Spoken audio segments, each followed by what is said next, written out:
unsure or unaware of your eyeglass prescription, or if your prescription changes frequently due to nearsightedness. Life's a funny thing, isn't it? We're all on this journey trying to make sense of the world, chasing our dreams, and hoping to leave our mark. But sometimes we get so caught up in the day-to-day that we forget to take a step back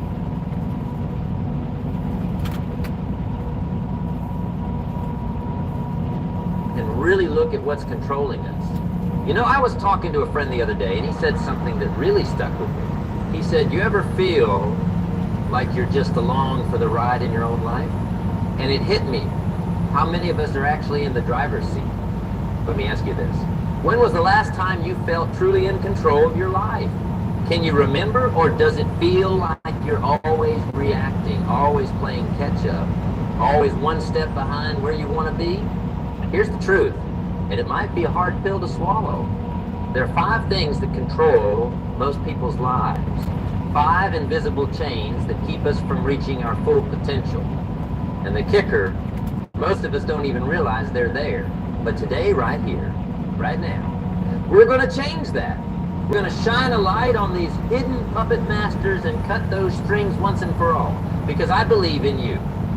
I believe that every single person in this room has the power to take control of their life and create something extraordinary. So, what are these 5 things? Well, let's start with them. Fear is like a shadow that follows us everywhere we go. It whispers in our ear, telling us we're not good enough, smart enough, or brave enough to chase our dreams. It's the voice that says, what if you fail? What if people laugh at you? What if you're making a huge mistake? But here's the thing about fear. It's a liar. It's a master of illusion, making mountains out of molehills and turning opportunities into obstacles. Fear wants you to stay small, to play it safe, to never take risks. But is that really living? I want you to think about a time when fear held you back. Maybe it was asking for that promotion, starting that business, or telling someone you love them. How did it feel? That knot in your stomach, the racing thoughts, the what-ifs that kept you up at night. Now imagine what your life would be like if you had pushed through that fear. What opportunities might you have missed because you let fear call the shots? You see, fear isn't just an emotion, it's a choice.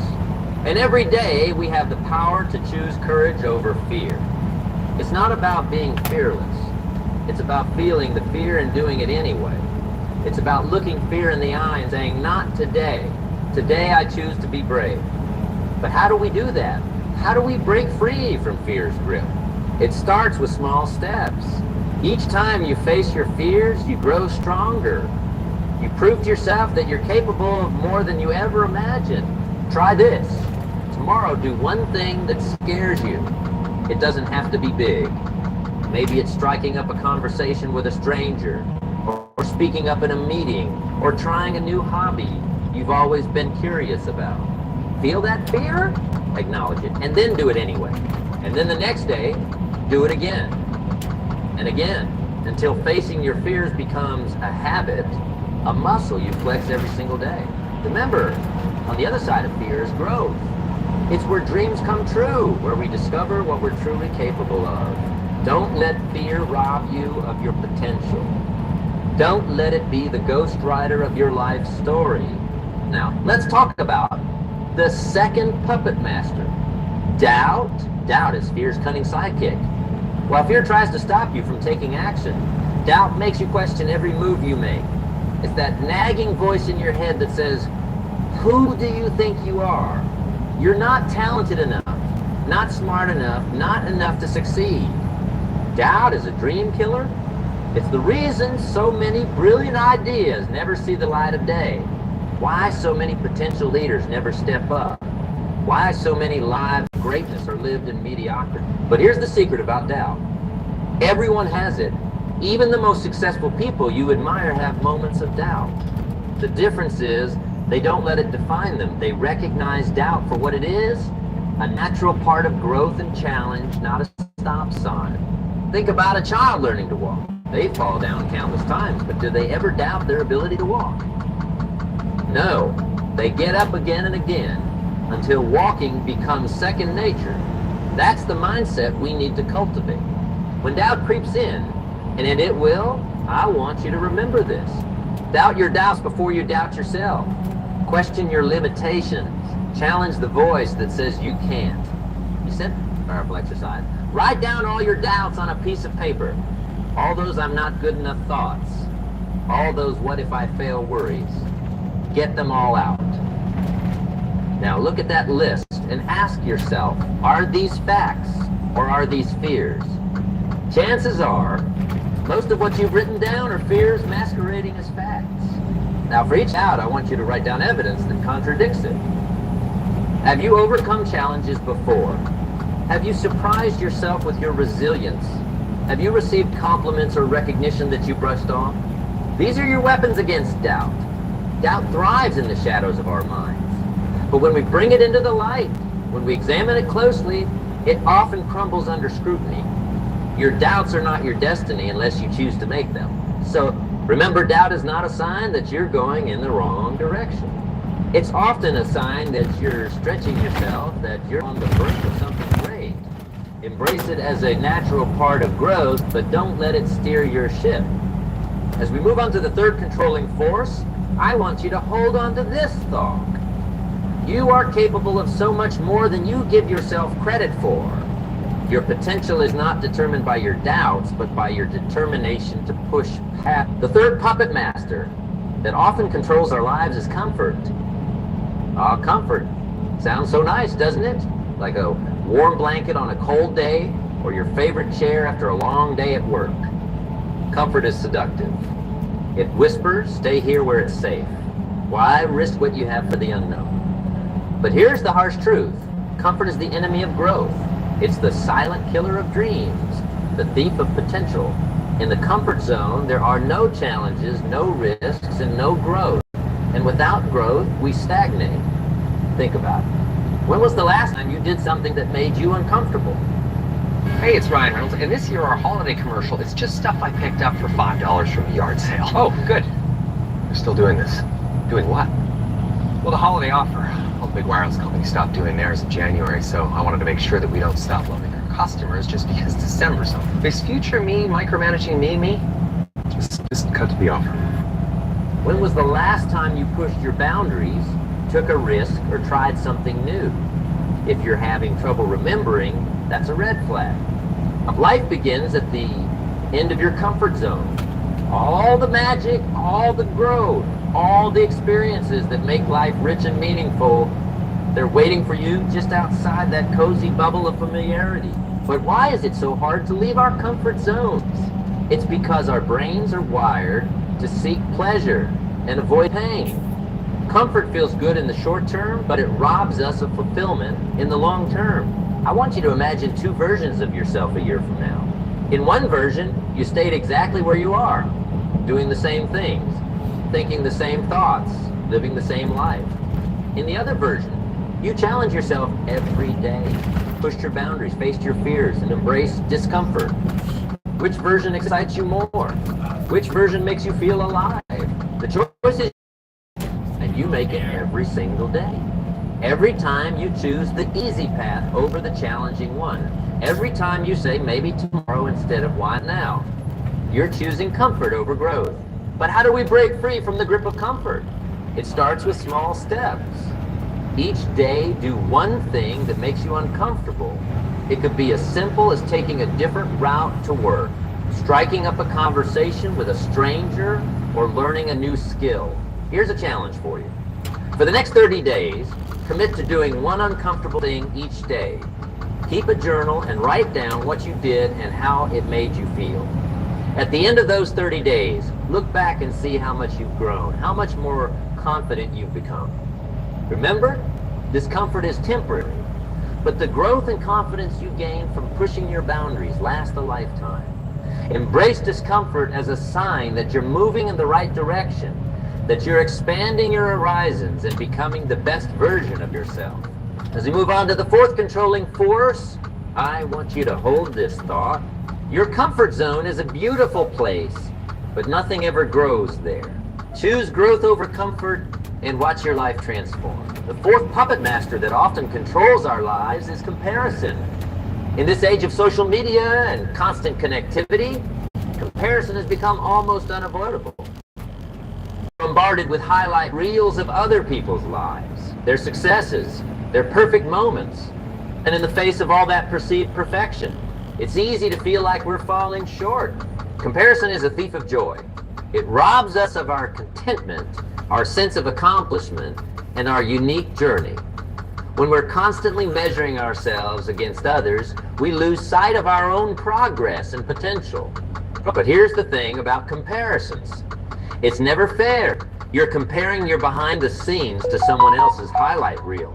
You're comparing your chapter 1 to someone else's chapter 20. You're comparing your worst days to someone else's best days. Think about a time when comparison made you feel inadequate. Maybe you saw a friend get a promotion and thought, why not me? Or you scrolled through social media and felt like everyone else had their life together while you were struggling. How did that make you feel? Did it motivate you, or did it make you want to give up? The truth is, there will always be someone who seems to be doing better than you in some area of life. But that doesn't diminish your worth or your journey. Your path is uniquely yours, with its own challenges, triumphs, and lessons. So how do we break free from the comparison trap? It starts with awareness. The next time you find yourself comparing, stop and ask yourself, is this helping me grow, or is it holding me back? If it's not serving you, consciously redirect your thoughts. Practice gratitude. Instead of focusing on what others have that you don't, focus on all the blessings in your own life. Each day, write down 3 things you're grateful for. This simple practice can shift your perspective from lack to abundance. Remember, the only person you should compare yourself to is the person you were yesterday. Are you growing? Are you learning? Are you becoming a better version of yourself? Those are the comparisons that matter. Here's a powerful exercise. Create a wins journal. Every day, write down one thing you accomplished, no matter how small. It could be making your bed, completing a tough workout, or being kind to a stranger. Over time, you'll build a record of your progress and growth that no one can take away from you. When you find yourself falling into the comparison trap, remember this, that you are on your own journey. Your success is not defined by how you measure up to others, but by how you measure up to your own potential.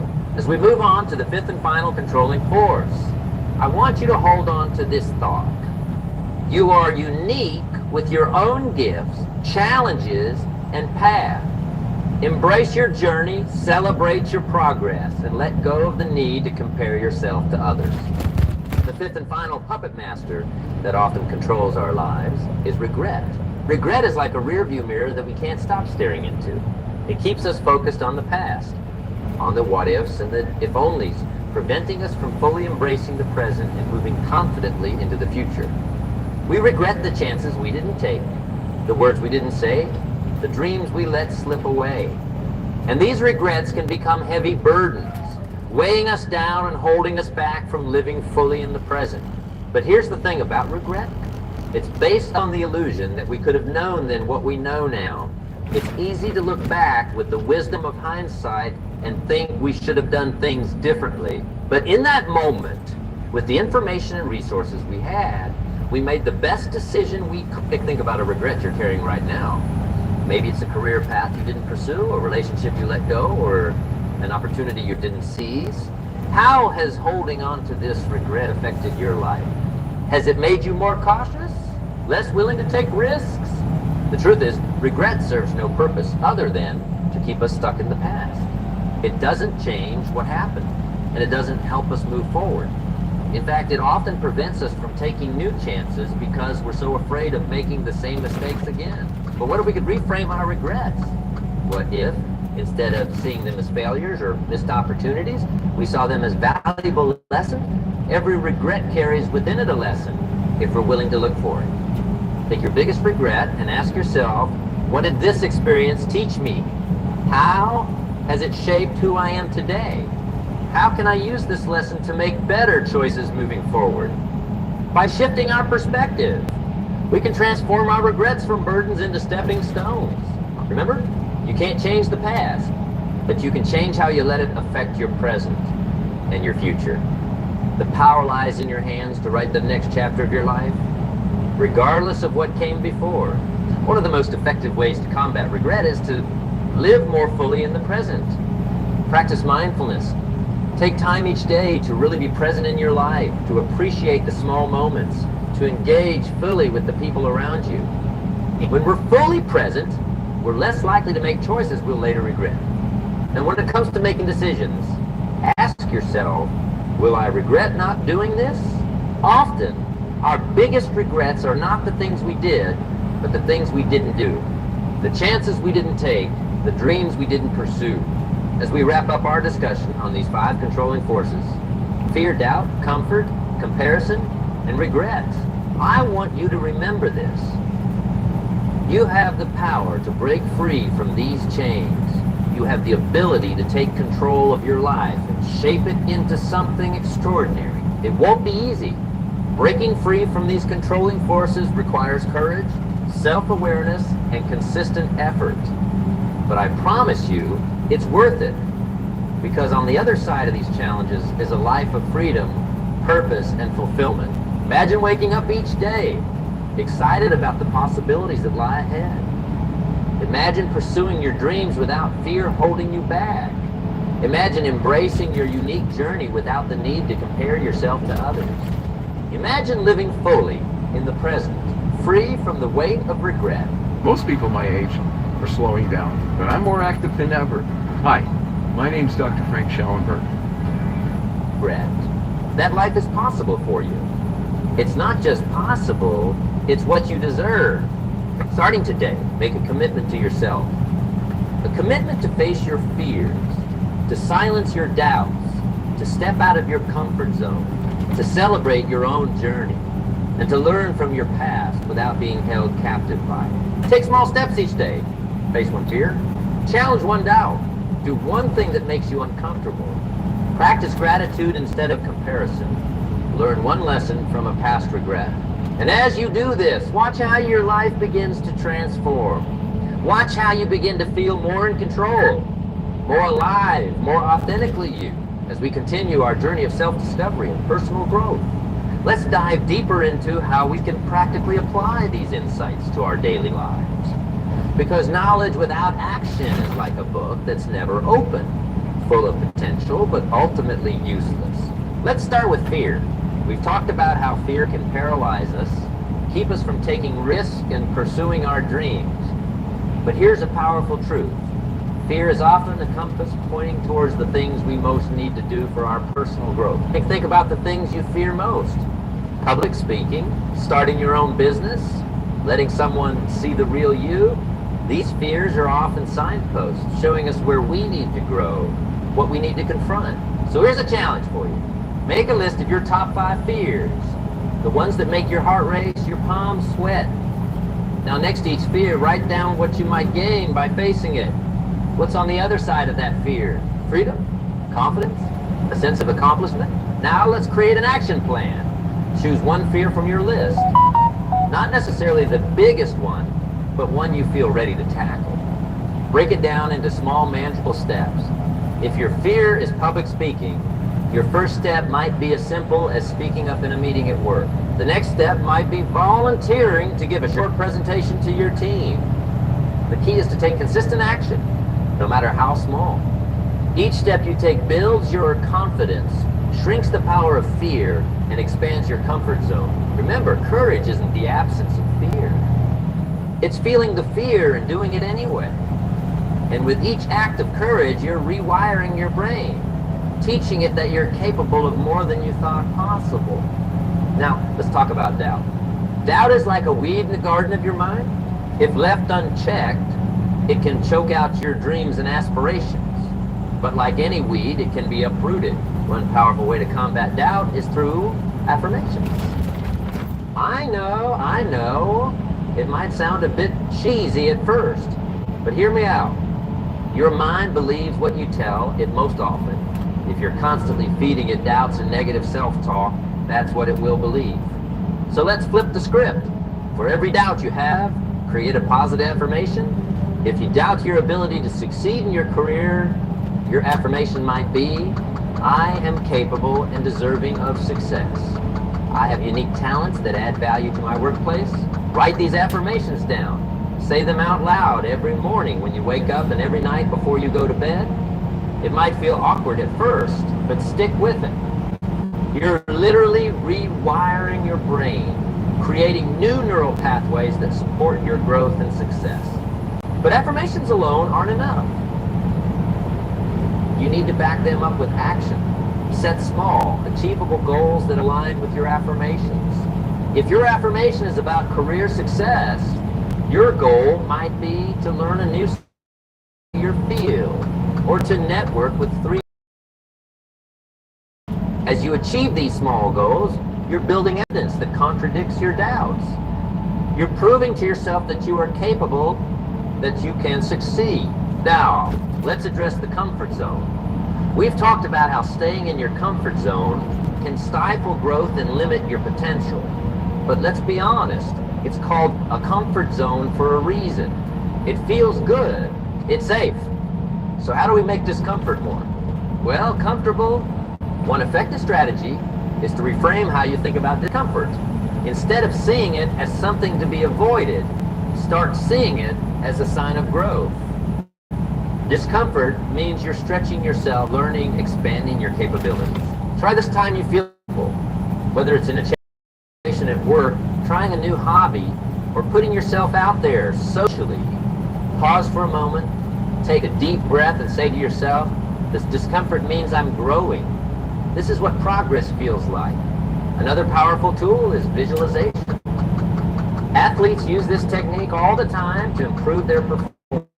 Before you face a situation that's outside your comfort zone, take a few minutes to visualize yourself succeeding. See yourself confidently handling the situation. Imagine how good it will feel to overcome this challenge. This mental rehearsal can reduce anxiety and boost your confidence when you actually face the situation. Your brain doesn't always distinguish between a vividly imagined event and a real one. So you're essentially giving yourself a practice run. Remember, expanding your comfort zone is a gradual process. You don't have to take giant leaps. Small steps, taken consistently, can lead to big changes over time. Now let's tackle comparison. In this age of social media, it's easier than ever to fall into the comparison trap. But remember, hey, if you live in one of these cities right here, why don't you own an apartment building? Seriously, let me show you a path. Remember, what you're seeing is only a highlight reel, not the full picture of someone's life. One powerful way to combat comparison is to practice compersion. Compersion is the opposite of envy, is the ability to find joy in other people's success and happiness. When you see someone achieving something great, instead of thinking, why not me? Try thinking, if they can do it, so can. Their success doesn't diminish my own potential. This shift in mindset not only helps you avoid the negative effects of comparison, but it also opens you up to learning from others' successes. Instead of feeling envious of someone's achievements, ask yourself, what can I learn from their journey? What strategies or mindsets contributed to their success? Another effective strategy is to focus on your own growth rather than comparing yourself to others. Keep a personal growth journal. Each week, write down 3 things. 1, something you learned. 2, a challenge you overcame. 3, a way in which you grew or improved. This practice keeps you focused on your own journey and helps you recognize your progress, even when it feels slow. Remember, success isn't a finite resource. Someone else's success doesn't mean there's less available for you. In fact, surrounding yourself with successful people can inspire you, motivate you, and even create opportunities for your own growth. Lastly, let's address regret. Regret can be a heavy burden, but it can also be a powerful teacher if we approach it with the right mindset. One effective way to deal with regret is through a practice called redemptive narrative. This involves reframing your past experiences, even the painful or regrettable ones, as part of a larger story of growth and redemption. Here's how it works. Think of a regret you're carrying. Now, instead of focusing on what you've lost or missed out on, ask yourself these questions. 1, what did this experience teach me? 2, how has this challenge helped me grow or become stronger? 3, how can I use this lesson to make better choices in the future? 4, is there a way I can use this experience to help others? By reframing your regrets in this way, you're not dismissing the pain or disappointment you felt. Instead, you're choosing to find meaning and growth in these experiences.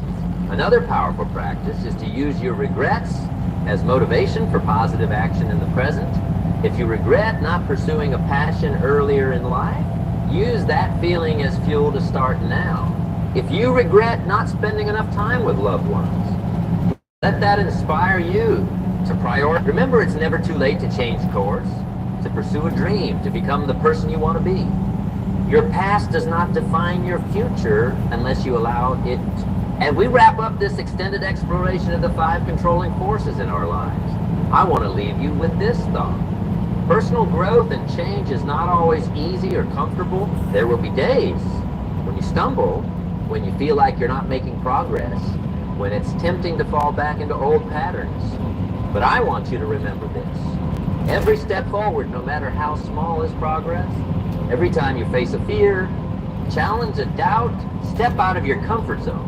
Celebrate your own journey instead of comparing it to others, or learn from a regret instead of being weighed down by it. You're growing. You're becoming stronger, more resilient, more authentically you. And here's the beautiful thing. As you do this work on yourself, as you break free from these controlling forces, you're not just changing your own life. You're creating a ripple effect that touches everyone around you. Your courage inspires others to be courageous. Your growth encourages others to grow. Start challenging. Start today.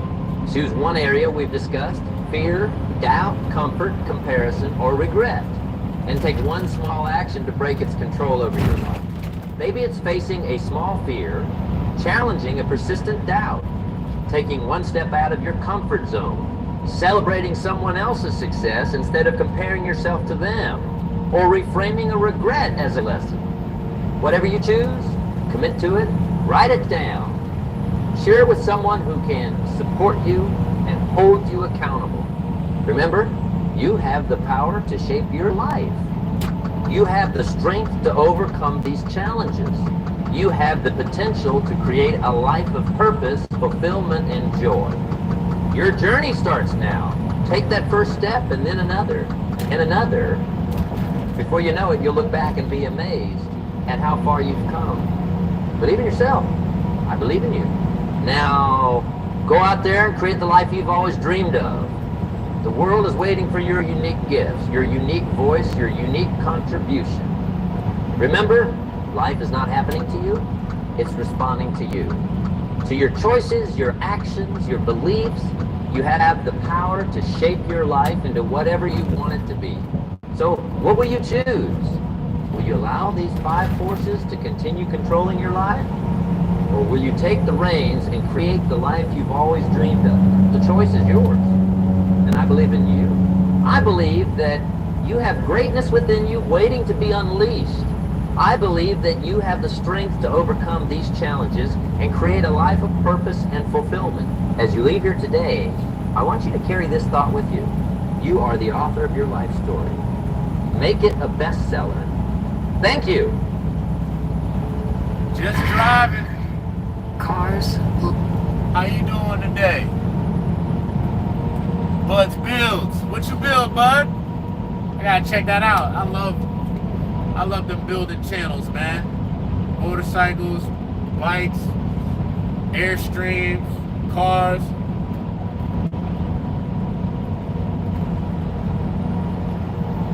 Oh, y'all heard a little rubber strips? Thanks for worrying about me. Yeah, I was reaching over real quick. Excuse my outside the lines. I gotta get my crown on.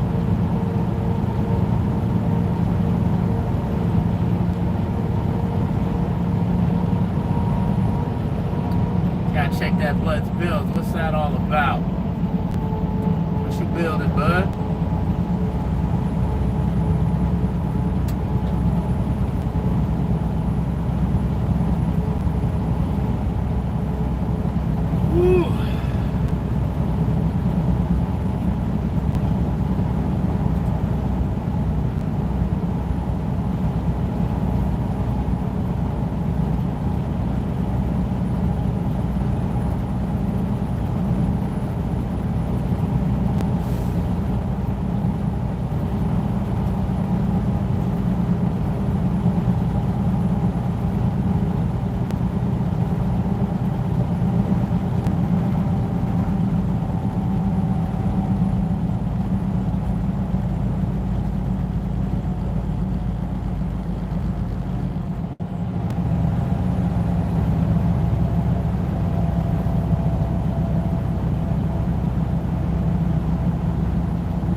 Watch this before drinking plant-based milks. Oat milk latte. Protein in oats acts almost exactly like gluten. And oats in this country.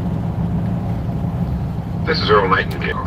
The purpose of this recording is to tell you about and try to condense one of the most amazing books ever written, Think and Grow Rich by Napoleon Hill. Without question, this single book has had a greater influence on the lives, accomplishments, and fortunes of more individuals than any other work of its kind. All over the free world, there are literally thousands of successful men in all lines of work who are where they are today because they once picked up and bought a copy of Think and Grow Rich, and they'll be quick to tell you so. I first discovered this remarkable book in the fall of 1949. To me, it helped me decide once and for all how I would accomplish my goal. It unified my thinking and gave me a straight, clear road to the point I had decided to reach. One of my closest friends found the book several years ago and stayed home for 3 days reading and digesting its material, and he then went on to reach the top in his industry. I've sat in richly paneled, carpeted executive offices and listened to world-famous business leaders, some of them old enough to be my father, tell me that everything worked out fine after they had read Think and Grow Rich. Now, what's the secret of this amazing book? Why has this book, out of all the thousands of self-help books, remained the one towering giant? I think to understand this, you have to know Napoleon Hill as I do. He certainly was not the first man to be appalled at the poverty and seemingly endless struggle and lack of direction he saw about him as a boy and as a young man, nor was he the first to write on the subject. But he possessed two unique, highly developed abilities seldom found in one man. The first was in the manner in which he approached his subject. Napoleon Hill went after the answers to achievement in the same way a scientist seeks to open to the light of reason a secret of nature. He went after the solution to accomplishment in the same way Thomas Edison discovered the solution to the electric light, relentlessly, indefatigably, implacably, until the truth, which had been there all the time, was revealed to him. His second important ability was the knack or skill of writing about his findings in such a way that it was instantly understood intellectually, but what is perhaps even more important for this particular subject, understood emotionally as well. When the last page of Think and Grow Rich was read, the hand which put the book down on the table was a different hand. The man who then stood and walked out into the world was a different, a changed man. The suffocating, entangling webs of self-imposed frustration and indirection had fallen away, and now the way was clear. The man was now the possessor of the unique, unseen talent for turning dreams into reality, thoughts into things.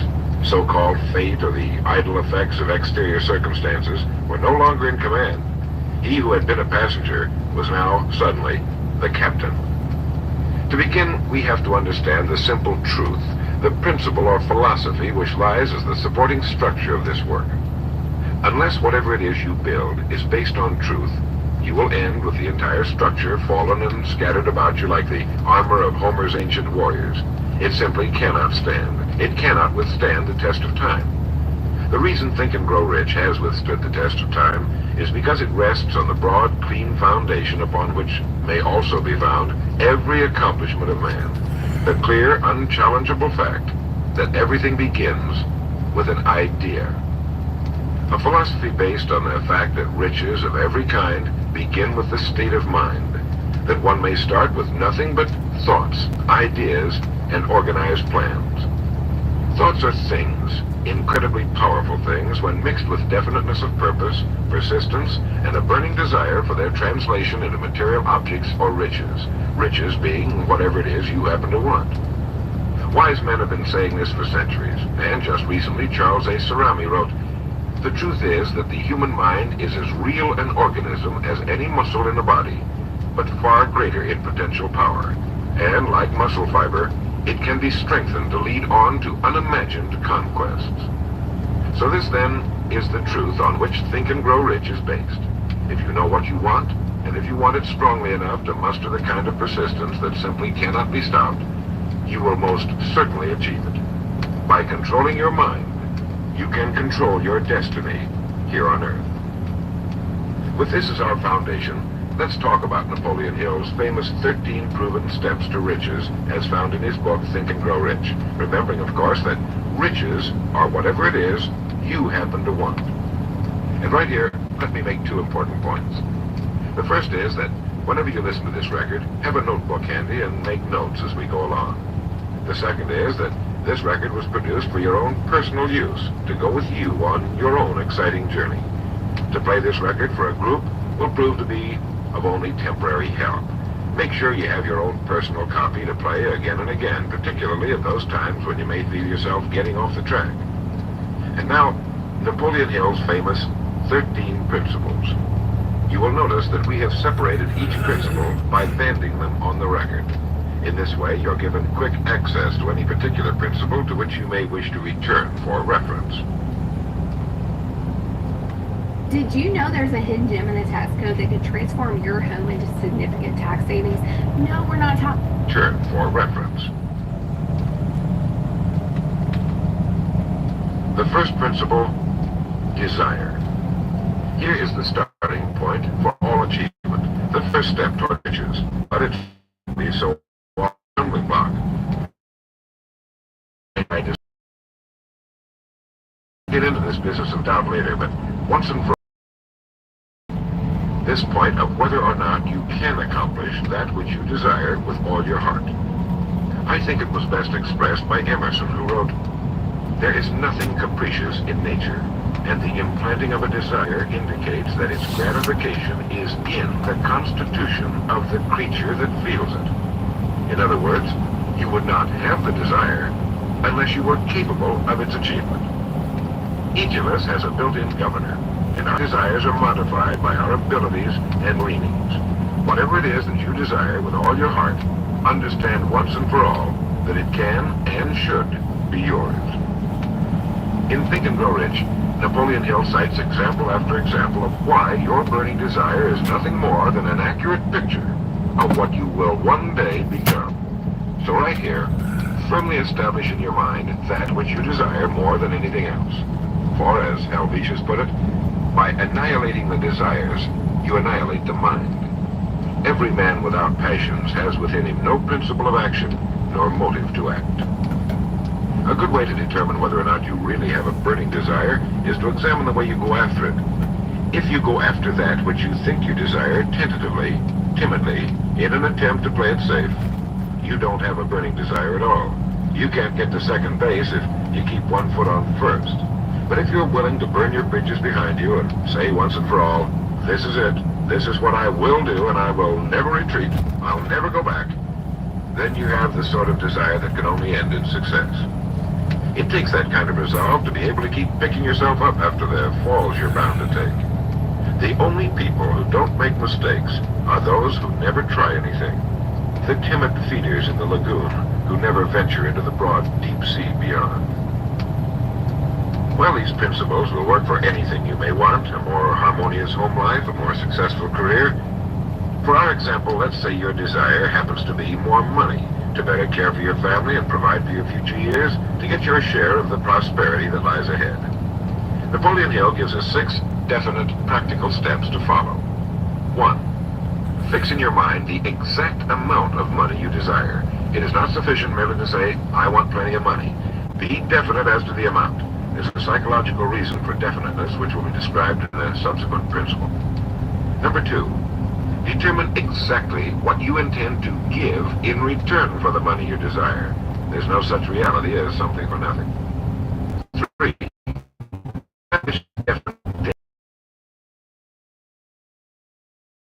Whether you're ready or not. 5. Write out a clear, concise statement of the amount of money you intend to acquire, name the time limit for its acquisition, state what you intend to give in return for the money, and describe clearly the plan through which you intend to accumulate it. 6. Read your written statement aloud twice daily, once just before retiring at night, and once after arising in the morning. As you read, see and feel and believe yourself already in possession of the money, or whatever your goal happens to be. It's important that you follow these instructions to the letter. Play this part of the record over until you have it down to your satisfaction, for this is by far the most important of the 13 principles, and this chapter of the book ends with these words. Through some strange and powerful principle of mental chemistry, which she has never divulged, nature wraps up in the impulse of that something which recognizes no such word as impossible and accepts no such reality as failure. The second principle is faith. You never would have even thought of your main desire unless faith were tugging at your mind. And if you find it difficult at times to have faith in yourself, you can be certain that you can have faith in these principles.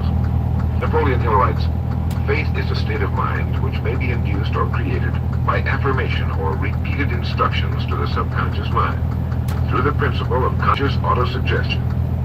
Conscious autosuggestion simply means a suggestion by yourself to yourself, just as an autobiography is a biography written by the person it's about. By getting a mental image of yourself already having accomplished your main desire over and over again, you will muster the faith you need. Faith is vital to accomplishment. The Emperor Napoleon once said, "All the scholastic scaffolding falls as a ruined edifice before one single word, faith." Pascal said, "Faith affirms many things respecting which the senses are silent, but nothing which they deny.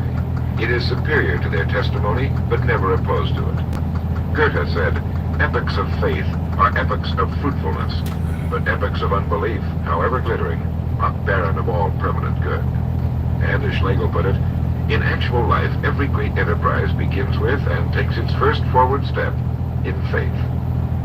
Have faith that you can accomplish that which you seek, for you would never have decided upon it unless it was meant for you to accomplish. In his chapter on faith, Napoleon Hill gives us a self-confidence formula. First, I know that I have the ability to achieve the object of my definite purpose in life, therefore I demand of myself persistent, continuous action toward its attainment. And I here and now thoughts of my mind themselves into physical reality. Therefore, concentrate my thoughts for 30 minutes daily upon the task of thinking of the person I intend to become, thereby creating in my mind a clear mental picture of that person. Third, I know through the principle of autosuggestion, any desire that I persistently hold in my mind will eventually seek expression through some practical means of attaining the object back of it. Therefore, I will devote 10 minutes daily to demanding of myself the development of self-confidence. Fourth, I have clearly written down a description of my definite chief aim in life, and I will never stop trying until I have developed sufficient self-confidence for its attainment. Fifth, I fully realize that no wealth or position can long endure unless built upon truth and justice. Therefore, I will engage in no transaction which does not benefit all whom it affects.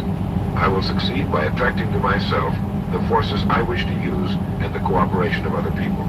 I will induce others to serve me because of my willingness to serve others. I will eliminate hatred, envy, jealousy, selfishness, and cynicism by developing love for humanity, because I know that a negative attitude toward others can never bring me success. I will cause others to believe in me because I will believe in them and in myself. In rereading Think and Grow Rich so that I could write this condensation for recording, I was forcibly struck all over again by this great chapter on faith, particularly the examples of how some of the world's greatest men have accomplished what appeared to be impossible through faith. Can this help fade away dark spots? Dr. Gundry, can age spots be removed? Faith. The third principle is autosuggestion. And we've already touched on this. This chapter of the book tells us how, through repeated suggestion, the subconscious mind can be put to work for us. It is the faculty of being able to concentrate your mind on your burning desire until your subconscious mind accepts it as fact and begins to devise ways of bringing it about. Here is where hunches come from, sudden flashes of thought or inspiration, guidance. The instructions given in connection with the 6 steps in the second chapter will now be summarized and blended with the principles covered by Napoleon Hill's chapter on autosuggestion. First, go into some quiet spot, perhaps in bed at night, close your eyes and repeat aloud, so you may hear your own words, the written statement of the amount of money you intend to accumulate, or a careful reaffirmation of whatever your goal happens to be, the time limit for its accumulation, and a description of the service or merchandise you intend to give in return for the money. As you carry out these instructions, see yourself already in possession of your goal. For example, Suppose that you intend to accumulate $50,000 by the 1st of January, 5 years from now. That you intend to give personal services in return for the money in the capacity of a salesman.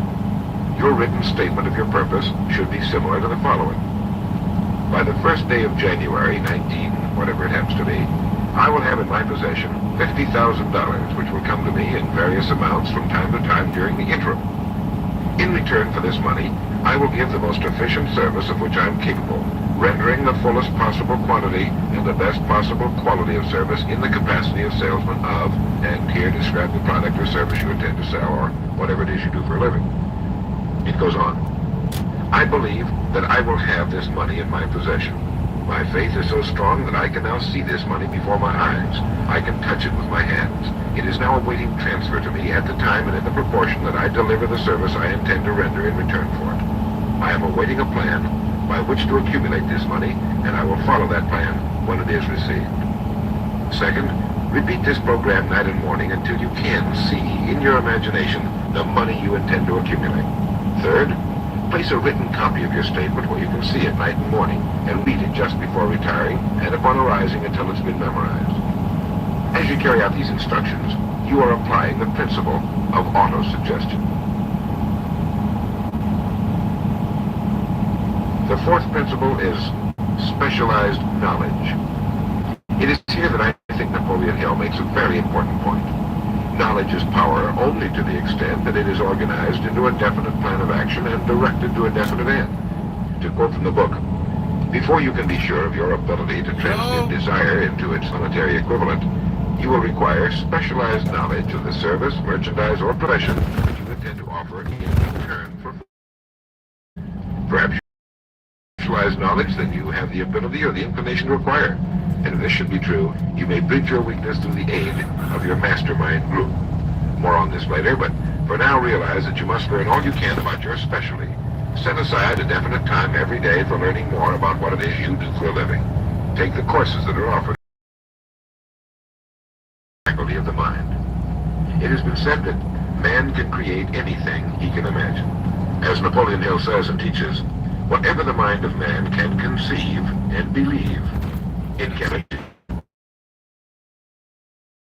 lies in his development and use of his imagination and subsequent motivation to action. The great leaders of business, industry, finance, and the great artists, musicians, poets, and writers became great because they developed the power of self-motivation. Incidentally, one of the best books ever put together on this subject, if not the greatest, is Success Through Positive Mental Attitude by W. Clement Stone. I suggest you get a copy from your bookstore at your earliest convenience. If your bookstore happens to be out of the book, you may obtain a copy by writing to the limitations. As you build your future from this point onward, don't concern yourself with limitations, but remember that they may be your best friends. They require imagination if we're to rise above them. And as Nietzsche said, the soul without imagination is what an observatory would be without a telescope. Now, if you'll turn this record over, we'll get to the sixth principle. Why don't you own apartment buildings? Seriously, why don't you own these big apartment buildings? And I get it. The sixth principle is organized planning. You have decided on your desire, your goal. Now let's organize the plan for its accomplishment, right on schedule. Let me quote again from Think and Grow Rich. You have learned that everything man creates or acquires begins in the form of desire. That desire is taken on the first lap of its journey from the abstract to the concrete in the workshop of imagination, where plans for its transition are created and organized. Earlier, you were instructed to take 6 definite practical steps as your first move in translating the desire for whatever you want into its physical equivalent. One of these steps is the formation of a definite practical plan or plans through which this transformation may be made. 1. Ally yourself with one or more persons, a group of as many people as you may need for the creation and carrying out of your plan or plans for the accumulation of the money you've established as your goal. Making use of the mastermind principle. This is important. 2. Before forming your mastermind alliance, decide what advantages and benefits you may offer the individual members of your group in return for their cooperation. No one will work indefinitely without some form of compensation, although this may not always be in the form of money. 3. Arrange to meet with the members of your mastermind group at least twice a week, and more often if possible, until you have jointly perfected the necessary plan or plans for the accomplishment of your goal. 4. Maintain perfect harmony between yourself and every member of your mastermind group. Keep in mind these facts. First, you're engaged in an undertaking of major importance to you. To be sure of success, you must have plans which are faultless. Second, you must have the advantage of the experience, education, native ability, and imagination of other minds. This is in harmony with the methods followed by every person who has risen above the average. Work at this until you have a well-executed, formal plan for reaching your objective. In this way, you're never confused or wondering what you should do next. Every morning you know exactly what you're going to do and why. It is in this chapter of Think and Grow Rich that Napoleon Hill gives us his 11 qualities of leadership. 1. Unwavering courage. 2. Self-control. 3. A keen sense of justice. 4. Definiteness of decision. 5. Definiteness of plans. 6. The habit of doing more than paid for. 7. A pleasing personality. 8. Sympathy and understanding. 9. Mastery of detail. 10. Willingness to assume full responsibility. And 11. Cooperation. The chapter on organized planning is one of the largest and most important in the book. It goes without saying that a man without a plan to follow is like a ship without a course. No place to go, with disaster a probability. The 7th principle, decision. The mastery of procrastination. To quote, accurate analysis of over 25,000 men and women who had exposed the fact that lack of decision was near the head of the list of the 30 major. This is no mere statement of a theory, it is a fact. Procrastination, positive decision, is a common enemy which every man must conquer. Analysis of several hundred people who had accumulated fortunes well beyond the $1 million mark disclosed the fact that every one of them had the habit of reaching decisions promptly and of changing these decisions slowly if and when they were changed. People who fail to accumulate money without exception have the habit of reaching decisions, if at all, very slowly, and of changing these decisions quickly and often. A definite objective makes reaching prompt decisions that much easier. Napoleon Hill gives many examples, one of which is the case of Henry Ford. One of Henry Ford's most outstanding qualities was his habit of reaching decisions quickly and definitely, and changing them slowly. This quality was so pronounced in the late Mr. Ford that it earned for him the reputation of being obstinate. It was this quality which prompted Mr. Ford to continue to manufacture his famous Model T, the world's ugliest, but for the time, most practical car, when all of his advisors and many of the purchasers of the car were urging him to change it. Perhaps he delayed too long in making the change, but the other side of the story is that his firmness of decision yielded a huge fortune before the change in model became necessary, and the company is certainly none the worse for it today. When you make up your mind, stay with it. The majority of people who fail to make the grade are generally easily influenced by the opinions of others, easily swayed. They permit the newspapers and the gossiping neighbors to do their thinking for them. Opinions are the cheapest commodities on earth. Keep your own counsel when you begin to put into practice the principles we're describing here. By reaching your own decisions and following them, take no one into your confidence except the members of your mastermind group, and be very careful in your selection of this group, that you choose only those who will be in complete sympathy and harmony with your purpose. Close friends and relatives, while not meaning to do so, often handicap one through opinions and sometimes through ridicule. Thousands of men and women carry inferiority complexes with them all through life because some well-meaning but ignorant person destroyed their confidence through opinions or ridicule. If a decision is worth anything at all, it's worth sticking to until it's been completely worked. Therapy has always been such a scary idea to me because I simply did not know where to get started. I didn't know how to find my person. I did not know where to go until BetterHelp came in. Decision is worth anything at all, it's worth sticking to until it's been completely worked.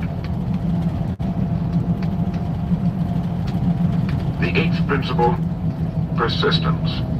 Napoleon Hill defines persistence as the power of will. Willpower and desire, when properly combined, make an irresistible pair. Persistence to an individual is what carbon is to steel. In uncounted thousands of cases, persistence has stood as the difference between success and failure. It is this quality more than any other that keeps the majority from great accomplishment. They'll try a thing, but as soon as the going gets tough, they fold. Experience with thousands of people has proved that lack of persistence is a weakness common to the majority of men. It is a weakness which may be overcome by effort. If you're to accomplish the desire you've set for yourself, you must form the habit of persistence. Things will get dark. It will seem as though there's no longer any reason to continue. Everything in you will tell you to give up, to quit trying. And it's right here that the men are separated from the boys. It's right here that if you'll go that extra mile and keep going, that the skies will clear, and you'll begin to see the first signs of the abundance that is to be yours because you had the courage to persist.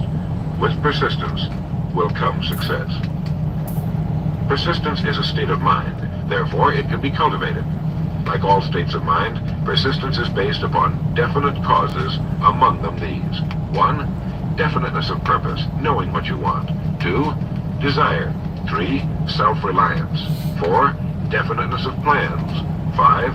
Accurate knowledge, knowing that your plan is sound. 6. Cooperation. Sympathy, understanding, and harmonious cooperation with others tend to develop persistence. 7. Willpower. 8. Habit. Persistence is the direct result of habit. The ninth principle, power of the mastermind. It is in this section that Napoleon Hill describes the importance of forming a group of individuals sympathetic to your desire. They may be individuals with similar plans. A mastermind group can be made up of 2 or more individuals. No 2 minds ever come together without thereby creating a third invisible, intangible force, which may be likened to a third mind. You may have noticed many times that by discussing something with another individual, you suddenly get good ideas as a result of this association. Ideas you would not have gotten without this association. The same thing happens to the other person. A lot of good ideas have been born in individual minds as a result of having met in committee. Associating with your mastermind group is not meant as a means of letting others do your thinking for you. Far from it. It is to stimulate your own thinking through the association with other minds. No one knows everything. The more sympathetic minds you get together, and by sympathetic I mean working for a common purpose, the more related information is going to be available. And great ideas are a combination of related information. So pick the member or members of your mastermind group with care. Make sure they're people you respect and who are hardworking and conscientious. You'll have a lot of fun, and you'll all reach your goals just that much sooner. The 10th principle could be called enthusiasm. That is, the enthusiasm that comes from the channeling of all bodily drives into positive, worthwhile outlets. It is in this chapter that Napoleon Hill describes the importance of the woman, the one and only woman, in the achievement of a worthwhile goal. It seemed quite significant to Mr. Hill that practically every great leader was a man whose achievements were largely inspired by a woman. When things get tough, and you can count on it, they will, you may be deserted by what you thought were friends. But if you've got a good woman, you'll never be alone. She'll be willing to start over again if necessary, and she'll give you the new enthusiasm that comes through her faith in you. Having someone to love is having someone to share your success and accomplishments, to give you the praise that all of us need from time to time. A man can become successful without a wife and family, but all the real joy is taken out of it. Take care of your wife and children as your greatest possessions. The 11th principle has to do with the subconscious mind. The subconscious mind consists of a field of consciousness in which every impulse of thought that reaches the objective mind through any of the 5 senses is classified and recorded, and from which thoughts may be recalled or withdrawn as letters may be taken from a filing cabinet. It receives and files sense impressions or thoughts, regardless of their nature. You may voluntarily plant in your subconscious mind any plan, thought, or purpose which you desire to translate into its physical or monetary equivalent. The subconscious acts first on the dominating desires which have been mixed with emotional feeling, such as faith. Your subconscious mind works night and day. Through a method of procedure unknown to man, the subconscious mind draws upon the forces of infinite intelligence for the power with which it voluntarily transmutes one's desires into their physical equivalent, making use always of the most practical media by which this end may be accomplished. You cannot entirely control your subconscious mind, but you can voluntarily hand over to it any plan, desire, or purpose which you wish transformed into concrete form. No one knows very much about what we call the subconscious or unconscious mind. We do know that it is incalculably powerful and can solve our problems if we go about using it the right way. And the best way is to hold in your conscious mind as often as possible a clear picture of yourself already having accomplished your goal. You know what you want, define it clearly, and then project it on the motion picture screen of your mind. Hold it. See yourself doing the things and having the things you'll have when your objective will have been reached. Do this as often as possible as you go about your daily work, and particularly at night, just before you go to sleep, and the first thing upon arising. As you do this, your subconscious will begin to lead you in the most logical ways toward your objective. Don't fight it. Follow your sudden hunches, the ideas that come into your mind, knowing that it's your subconscious trying to get through to your conscious mind. If you keep at this, you'll be amazed and delighted by the wonderful ideas that just seem to come from nowhere. In the next principle, we'll talk some more about this sixth sense that seems to control the lives of the great men and women, but it comes from a systematic triggering of the subconscious mind. The lives of the great men and women, which seem miraculous to the average person, are nothing more than the fulfillment of their burning desires through the power of their subconscious minds. Time means nothing to your subconscious. A man could work steadily at his job for 40 years and not accomplish as much as is possible in 3 or 4 years through the proper working of this principle. Your subconscious mind cannot remain idle. If you fail to plant desires in your subconscious mind, it will feed upon the thoughts which reach it as a result of your neglect. Remember that you're living daily in the midst of all manner of thought impulses which are reaching your subconscious mind without your knowledge. Some of these impulses are negative, some are positive.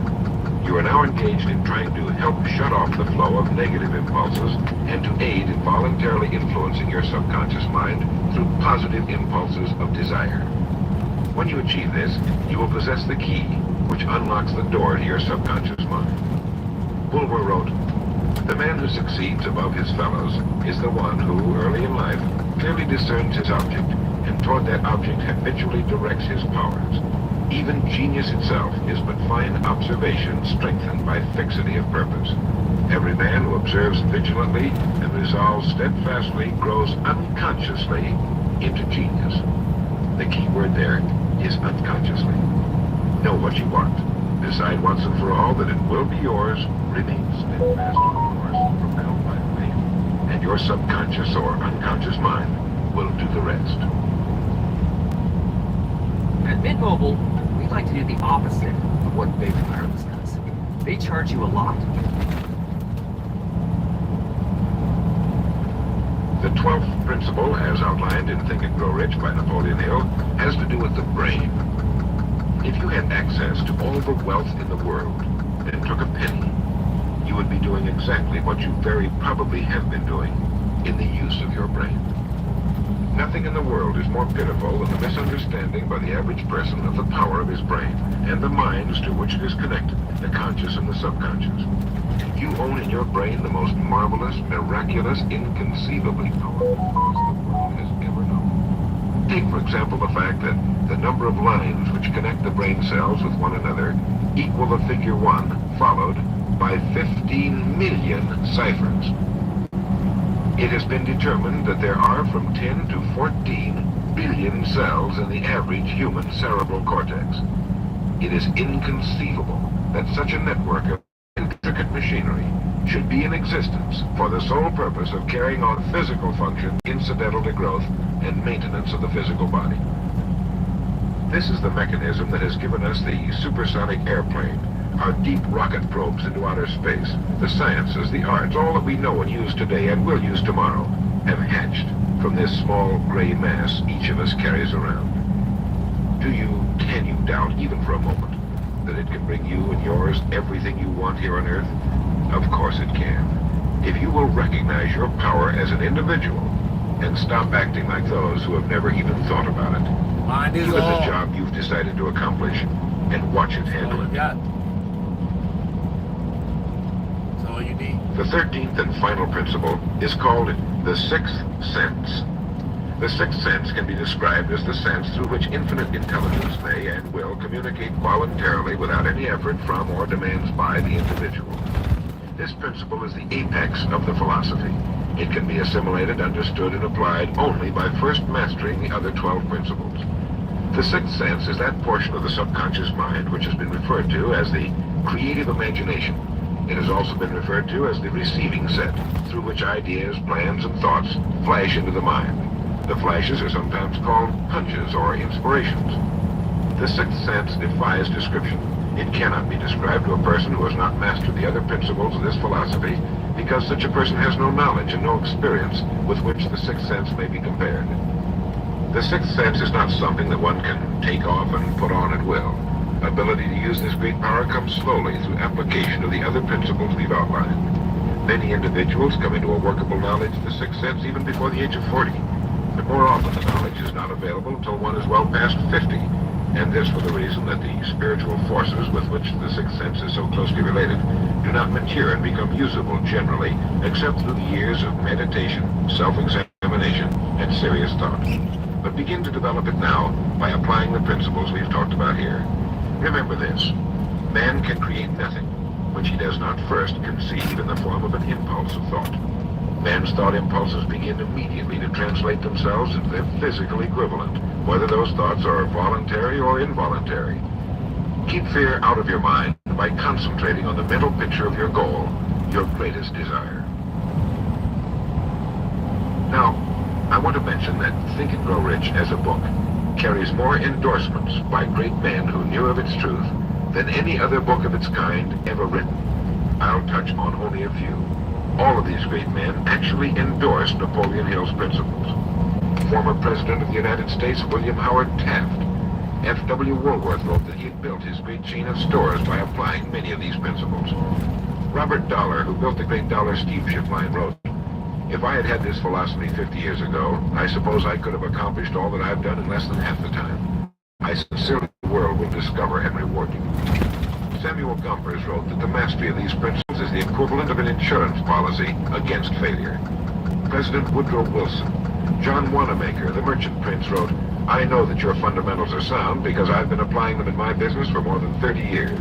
George Eastman, the world's largest maker of cameras, Thomas Edison, Luther Burbank, Theodore Roosevelt, E.M. Statler, John D. Rockefeller.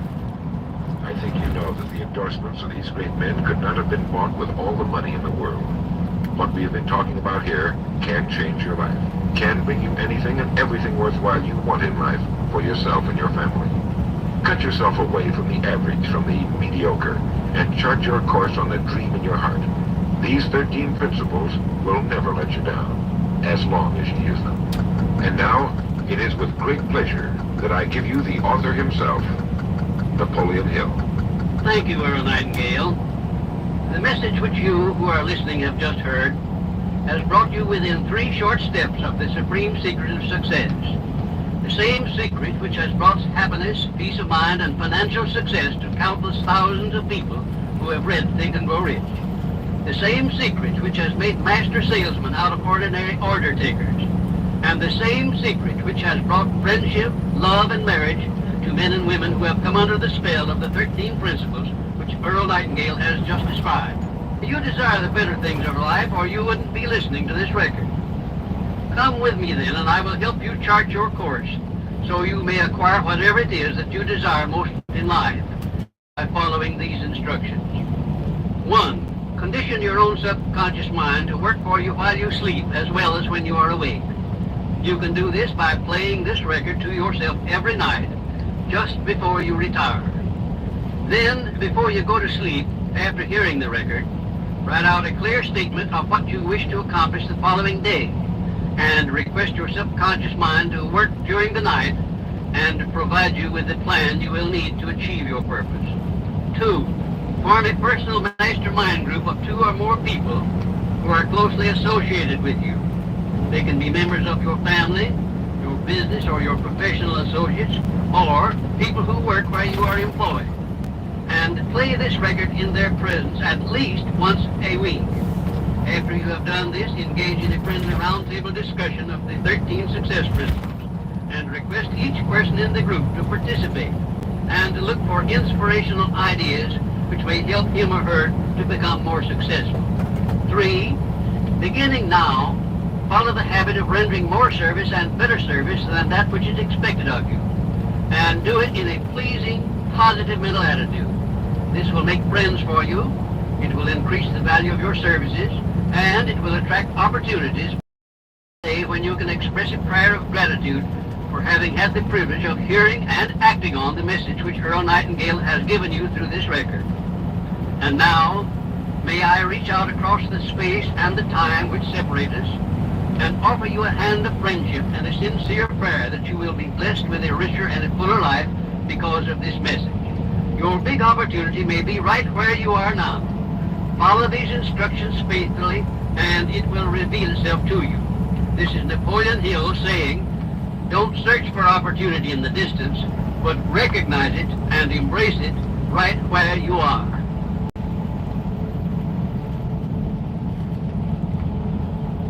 Why do you tell your patients to never use lotion on pregnant skin? When I tell my patients to avoid moisturizing their paper-thin skin, they look... So making this record is a special privilege, and I'll do my best in this short space of time to pass along to you a distillation of more than 20 years of research on why some people seem to do so well and not. This information has changed my life, and the lives of thousands of others who have made the same discovery, and I sincerely hope it will have a happy and profitable effect upon yours. I hope that whenever you listen to this record, you will do so with a notebook handy. We seem to forget the spoken word quickly, and only by repeated playings in the home, without distractions, can this information become a permanent part of your way of life. To begin, I would like you to remember this. Successful people are not people without problems. They have, as a rule, just as many problems and largely the same kind as everyone else. The difference is that they learn to solve their problems. Successful living is nothing more than the ability to solve successfully the problems which are as much a part of living as breathing. The degree of our success will be determined by the extent to which we can solve our problem. So now that we've defined the problem, let me make this statement. If you can tell me what you want, I can tell you how to get it. The problem with the great majority of individuals is not with their ability to achieve their goals in life, but rather with the failure to understand two factors vital to successful living. The first is to make the decision as to what it is we want enough to give it most of our attention until it's been achieved, and to clearly define it. And the second is to fully understand that we have the ability to achieve this goal or we wouldn't want it in the first place. The next vital rule to successful living is to understand that our success is won or lost by our ability to serve others. We are interdependent, and it's just as impossible to succeed without serving others as it would be to live in our modern world without others serving us. Our rewards in life will and must always be in exact proportion to our service. It is the misunderstanding of this single law which, in my mind, is responsible for fully 90% of the frustration and discontent we see around us. In your mind's eye, get a picture of a giant apothecary scale, the kind with the cross arm from which hang two large bowls on chains. One of the bowls is marked rewards, the other service. These bowls will always be in perfect balance.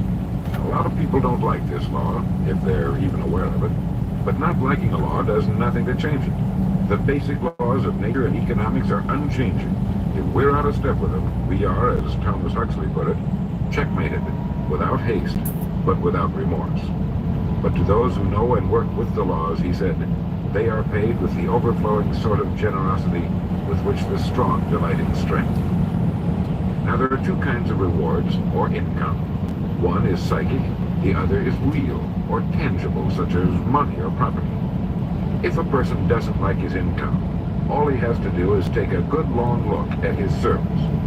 The fact that the many individuals in the fields of science, religion, teaching, and so on must measure most of their rewards in the realm of the psychic does nothing to alter the fact that their rewards will be in exact proportion to their service.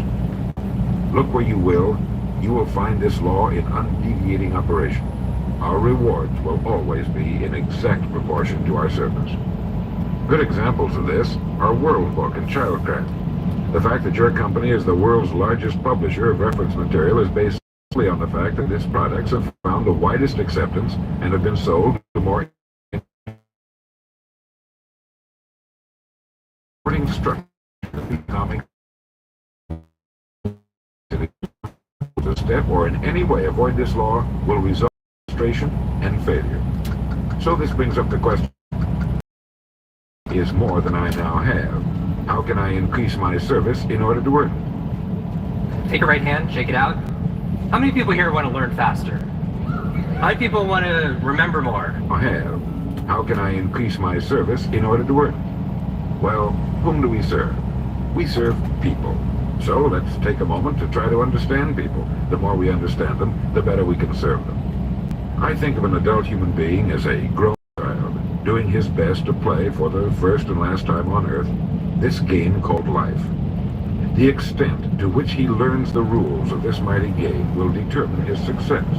But right here we run into an historic and exasperating fact. People down through the centuries have, with the most amazing consistency, divided themselves into two groups.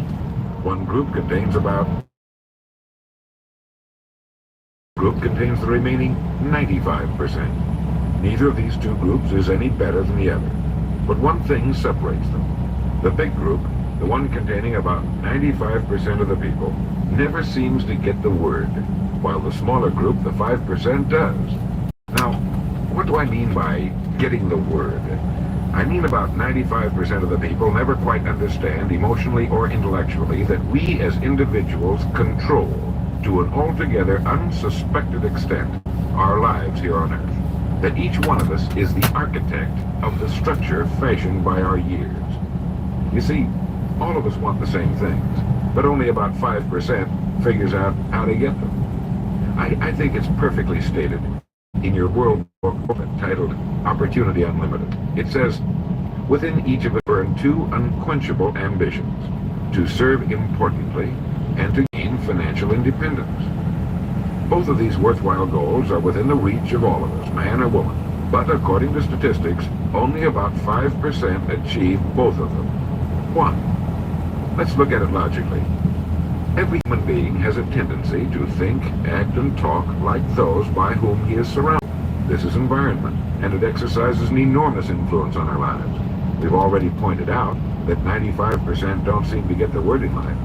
Then it follows that in the case of any given individual, the odds are 95 to 5 that he is surrounded by the larger group.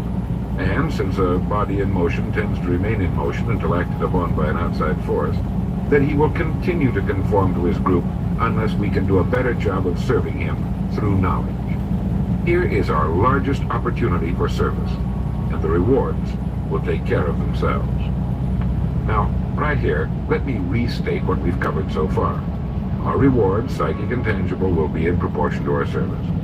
The failure of most people to live successfully is not caused by their lack of abilities, far from it, but rather in their failure to decide what it is they want, and understanding that our wants are governed by our talents and abilities, and that we are divided into two groups of roughly 5% and 95%, and that it's the 5% group which is successful. So here, let me give you a definition of success which, to my mind, covers the subject completely. Success is the progressive realization of a worthy ideal. That is, anyone who knows where he is going in life is a success. At the moment he makes a decision of what it is he intends to accomplish, of what it is he considers a worthy ideal, we as human beings are intended to go through life from one achievement to another, and to finally come to the end of our road here on Earth, working toward a new and better plateau on which to stand. For this is to live and live completely. To know as much as we can know. To serve as much as we can serve. To accomplish as much as we can accomplish. Well, since success is the progressive realization of a worthy ideal, why are we faced with only 5% who can be called really successful? Because the best estimates available tell us that only about 5% will ever decide upon and define the one thing they want. One thing, because we can only do one thing at a time. Hey, if you live in one of these cities right here, why don't you own an apartment building? Seriously, let me show you a path. To my mind, the story of a person's life is the story of a quest, a search to which he devotes his life. We know that the happiest people on Earth are those who know exactly what it is they seek and set boldly out to find it. And while we're all dreamers, the fortunate ones are those who have found a dream so exciting and worthwhile that they'll devote a part or all of their lives to making that dream come true. But not all dream. By far the great majority, that 95%, never realizes that a persistent daydream is often the point on which we should set our compass, the place toward which it is meant for us to journey. The tragedy is that the great majority shrugs off this built-in direction finder and returns to the wide, visible, well-marked road in life which they feel must be the best road because it carries the heaviest traffic. Well, let's make this point clear. The road in life with the heaviest traffic is not the best road to follow, for it is the road of the 95%. It is the road with no more opportunity and with 19 times as much competition. Let me very briefly tell you how I got started on this business of making a study of people, why they wind up the way they do. I spent nearly 20 years looking for the secret to achievement. I didn't know it was older than the pyramids and had appeared in more than 50 million books. It started in 1933 during the last depression for me. I was bothered by the difference that existed between what I had been told and what I could see around me. For example, I had been told that man was God's noblest creature and had dominion over all the earth and all its other creatures. I knew this was true, but in my neighborhood the creatures were eating better than we were, and I wanted to know why so many were poor when there was such abundance on the earth. They had no money, but there was still as much as there had been a few years before it had gone. They had little education, yet they had very little food, yet it was raised in a... Well, it was apparent to me that these people didn't have the answer to the problem. They were good people, but they didn't have the answers. Here were people who were discouraged and confused in a world which should have been filled with challenge and excitement. It's true that we were in a period of general depression, but to the thinking individual, this represents another problem to be solved, another challenge to overcome. And to many, it was the thing that sparked their greatest accomplishments. I remember reading something once about discouragement. It was a fable about a devil's sail, and he had his many wares on display. There was the rapier of jealousy, the dagger of fear, the strangling noose of hatred, each with its high price. But on a purple pedestal, gleaming dully in the light, was a worn and battered wedge. This was the devil's most prized possession, and it was not for sale, for with it alone he could stay in business. It was the wedge of discouragement. Well, as I remember it, the people in my neighborhood discouraged a lot. Now, discouragement can only come from one, a lack of information, or two, a situation over which we can exercise no control. It is very seldom that we're faced with number two. Almost all discouragement can be traced to a lack of information. If you find yourself falling from the top of a high building, you could justify discouragement, but it can be traced to your having made the fatal step, and that was a lack of information about the law. When I asked these people why we were in the fix we were in, they did a very human thing. They blamed other people. They looked everywhere for the answer except where it really was, within themselves. These were the 95%. And I decided to find out just what it was that separated the haves from the have-nots. Not just in a financial sense, but in every sense. I found the answers in books written by great men. I found the answer in the Bible. Why didn't these people of whom I speak know the answers? They didn't read good books. They didn't read the Bible. Everyone owned one because it was fashionable, like a set of Shakespeare, but they didn't read that either. They were discouraged because they lacked information. They didn't know the rules of this game called life, and they had been checkmated, without haste, but without remorse. They didn't realize that without a goal, an aiming point, we're without purpose or direction. They clung together, feeling somehow that there was safety in numbers, without realizing that in this case, just the opposite is true. They didn't know that if we conform to the big group, the odds are 95-5 that we'll miss the boat in life in almost every vital and important aspect of living. To prove this, you need only take a look at human history. Of all the billions of human beings who've lived on Earth, all great advances, all great ideas have come from just a handful, a few thousand out of billions. Now, how have the people as a group reacted to the great ideas?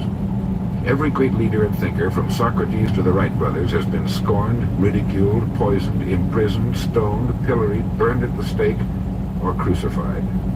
Mankind as a group has made a consistently grisly game of tormenting his saviors. Why?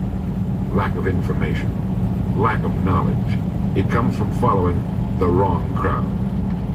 What can we learn from all this as individuals? Two things. One, to amount to anything as individuals, we've got to be individuals. We've got to have individual goals, individual thinking, individual action. And 2, we must never conform to the great mass of people. We must love them, help them, for our joy and success will be determined by the extent to which we serve them. But we must never lose our individuality and identity by permitting ourselves to be submerged in this suffocating sea of indirection and purposelessness. There's nothing wrong with emulation. In fact, it's a good idea. So long as we emulate a person who represents that which we wish to become, but never the crowd, never the 95%. And you know what the answer was, the secret to achievement that I had devoted nearly 20 years to finding? Its pure simplicity had caused it to elude me, just as it manages to elude the majority of the people in any given age. I had been looking for something complicated, something only a mind prepared by years of study could grasp. And I found the answer so simple a child can understand it. In 6 words, we are what we think about. Our minds, our thinking, controls our destinies here on Earth to a degree totally unsuspected by the great majority of people. When you think about it a moment, it becomes so obvious, so clear and simple. Well then, if we become what we think about, and if we can control our minds, we can pretty well tell our own future. And that's the point I want to make. That's what I meant when I said earlier that each one of us is the architect of the structure fashioned by our years. This means that if we're confused about what we wish to become or accomplish, our lives, our environment will mirror that confusion. It also means that if we know what it is we seek, that it must be accomplished.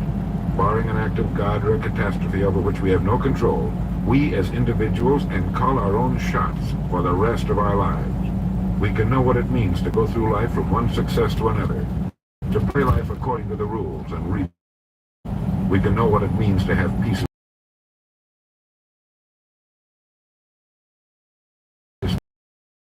of your thoughts to this point, for there is nothing else you can do. And 5 can be and have anything you said than the average person does in 40. Let me ask you, how would your life change if you were making an extra 10K with your own online business before? Succeeding in life has always been a matter of doing that which the great majority does not do. Now let's keep this in mind as we get into this business of goals. It isn't that I want to make an invidious comparison between the 5% and the 95%, not at all. That's just the way it is. And if we don't recognize it, it will be to our cost. At the beginning of this record, I made the statement, if you can tell me what you want, I can tell you how to get it. You see, the trick is not in achieving our goals, it is in establishing them. A ship would never leave a harbor if it did not have a destination. An industrial plant would never open its gates if it did not have a product or a purpose. Football would not be played without goalposts, nor would baseball without a home plate. Every business operates for a purpose. Every game has a reason. Getting back to the analogy of our ship, if you were to climb to the navigation bridge and ask the captain the name and location of his next port of call, he would tell you immediately, without the slightest doubt in his mind. Can you tell anyone your destination just as quickly and in one sentence? The captain of the ship knows that he can arrive at only one port at a time. He knows that it's impossible to arrive at 2. Do you know that? He also knows that his destination will be invisible for fully 99% of his voyage, but he knows it's there, and that he'll reach it, barring an unforeseen catastrophe, if he will just keep doing certain things a certain way every day. One fine morning, his destination will appear on the horizon. He'll sail into port, his voyage successfully completed. When his business has been accomplished, he'll then sail to another predetermined port of call, and this will take him and his ship from one success to another for the rest of both of their lives. By understanding that he can reach one port at a time, the owner of a ship can, in the short space of a very few years, reach hundreds of ports successfully. There'll be problems, lots of them, but they'll be solved, and the ship will steam its solitary course over the deep oceans of the world, devoting its life to accomplishing its mission and contributing its share to the welfare and economy of the world. Men and women who follow this sensible, obvious, and meaningful way of life will do the same. But the paradox is that most are like ships without rudders. They're subject to the whims of wind and tide.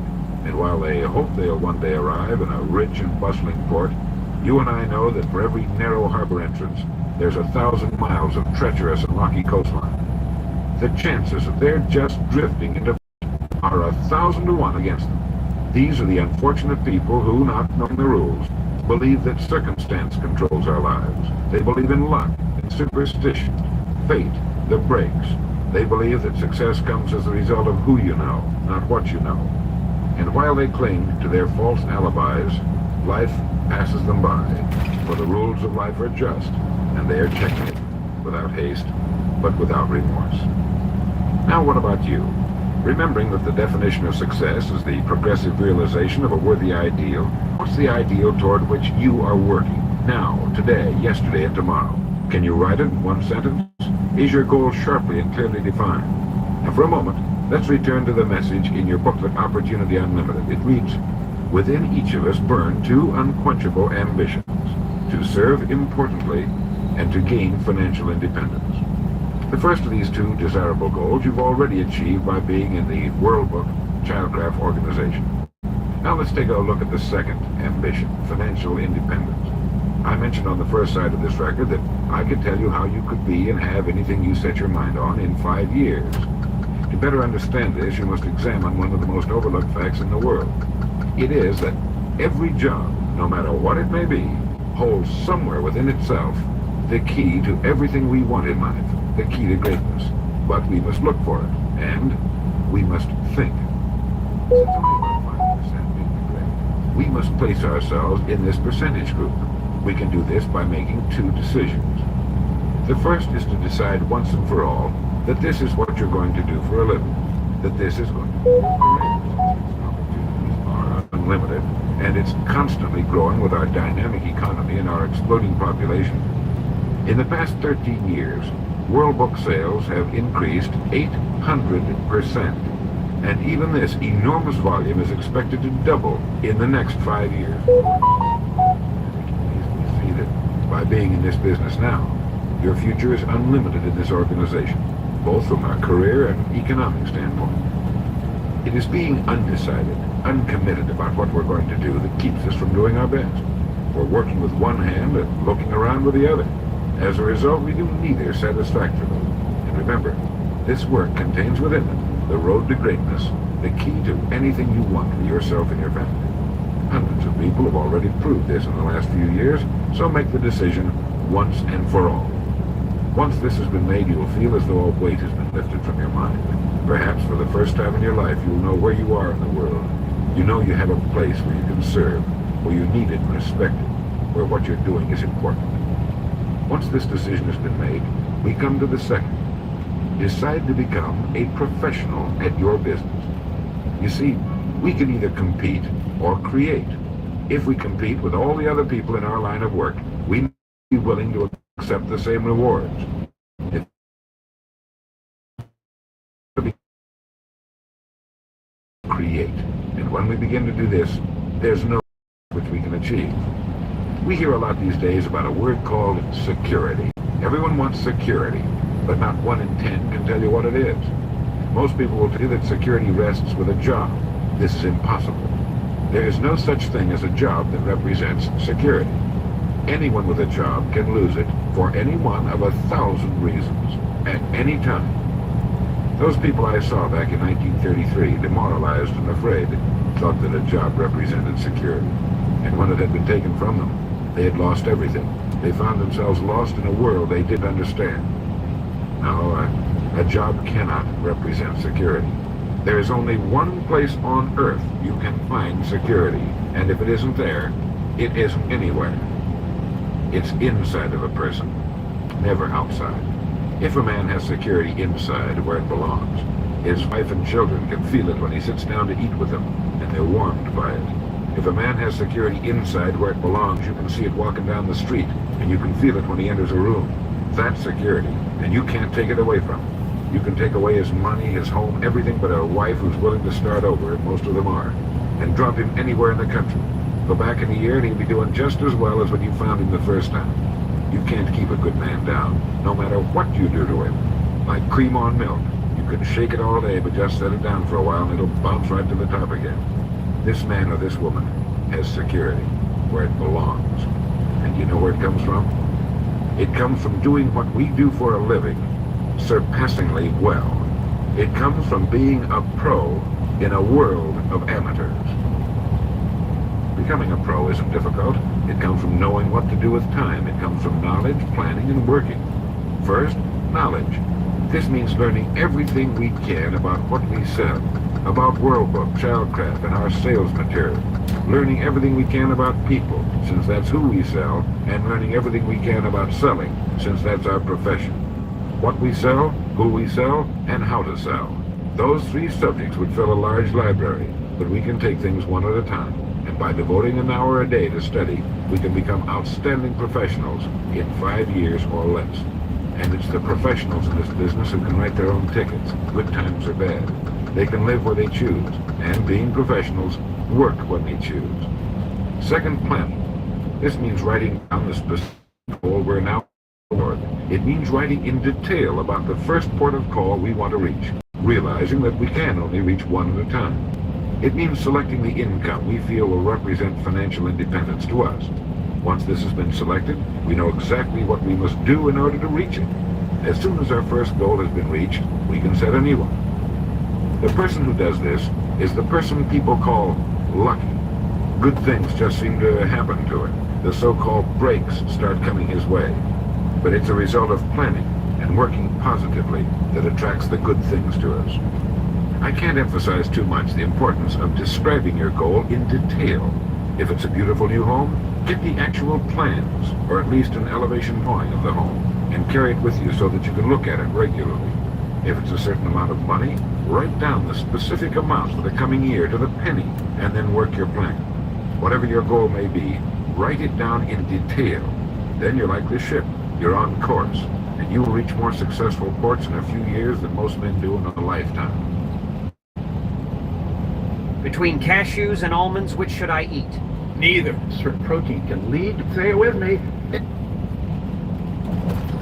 And third, working. Working more than the average, if we're going to achieve more than average results, is necessary, of course. But with proper planning and with knowledge, it seems easy. Moreover, to work, we need energy. And energy is inextricably linked to desire. Unless we have a desire to do a certain thing, we find ourselves without the energy. But you will never find desire without energy. Once our goal has been crystallized in our minds and we realize that we become what we think about, our doubts vanish as to whether or not we can achieve our desired ends. And with the picture of our dream in our mind, we have abundant energy. Let me quote from William James' essay on vital reserves. Compared with what we ought to be, we're only half awake. Our fires are damped. Our drafts are checked. We're making use of only a small part of our possible mental and physical resources. Stating the thing broadly, the human individual thus lives usually far within his limits. He possesses powers of various sorts which he habitually fails to use. He energizes below his maximum, and he behaves below his optimum. And then he wrote, excitements, ideas, and efforts, in a word, are what carry us over the dam. He goes on in this excellent essay to point out that we have deep reservoirs of abundant energy that we habitually fail to use, and that by pushing past the first false feeling of fatigue, we will find an exhilarating second wind that will take us to our goals. This is why in studying the lives of the world's great men and women, we find they seem to be indefatigable. Work meant nothing to them, because what they were doing, where they were going, filled their entire worlds. Frequently, people find it difficult to establish a goal toward which to work. Realizing that we cannot be successful without a goal is a good way to solve the problem. Get off by yourself, and where you can think without being disturbed. Then, write on a sheet of paper a complete description of the person you would like to be, and the things, in being this person, you would have. Once this has been done, start acting the part of the person you wish to become. Carry, as often as you can, a clear mental image of the person you want to be, and begin to be that person. Soon this will become so knit with habit, it will lead you without fail to the goal you seek. You see, when you begin to do this, you're using your greatest power, your mind, and you will become what you think about.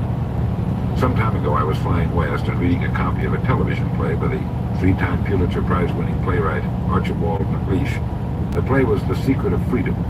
Suddenly I read a line that shook me to the soles of my feet, and for a time I stared out of the window, thoroughly digesting the line I had just read. Here is that line. The only thing about a man that is a man is his mind. Everything else you can find in a pig or a horse. Think about that line until you know what it means. The only thing that sets us apart as human beings is our divine minds. Everything that means anything to us, our love of our families, our faith, our dreams, our talents and abilities, our religion, everything to our minds. Yet, as a rule, it is the last we'll turn to for help. Your mind contains riches beyond belief, but you must prospect this rich and largely unexplored continent. And the only way it can be prospected is by systematic study and systematic thinking. Your mind is like a muscle. It will develop only to the extent that you use it, no more. By devoting an hour a day to study, you're building your mind into a powerful and creative servant. If you only do this 5 days a week, it comes to 260 hours a year. That's 1,300 hours in 5 years, or the equivalent of 162 8-hour days devoted to study and research. Believe me, if you will do this, in 5 years you'll be one of the most accomplished professionals in your field, and you will have the world on a string. You will virtually be able to write your own ticket. The average man works 8 hours a day, about 50 weeks a year, for 40 years. That's time enough to become great at anything. The time will pass anyway. We might as well reap the rewards. So now, let's sum up and reduce the whole thing to a workable formula, a set of rules for this game of life that cannot fail to take us to where we wish to go. The first and most important thing to remember is the rule that controls our life. We become literally what we think about. This means that we must establish a worthwhile goal toward which to work, a goal that will occupy our minds most of the time. This goal should be written out or illustrated. We should look at it and restate our purpose every morning, every night, and as many times during the day as we can. We must fully understand, emotionally as well as intellectually, that whatever it is we set our heart upon will become real in our lives. We must also remember the law that lies as the basic foundation for all economics and personal well-being as well. Our rewards will be in exact proportion to our service, and if we want to get into the top 5% of the people, we must often cut ourselves away from the effects of our with individual goals, individual thinking, individual actions. We must realize that our daily work contains more opportunities than we could develop in a lifetime, and that our job contains within itself the key to greatness, the road to everything we could possibly want in life for ourselves and our families. We must realize, too, that security can be found in one place only.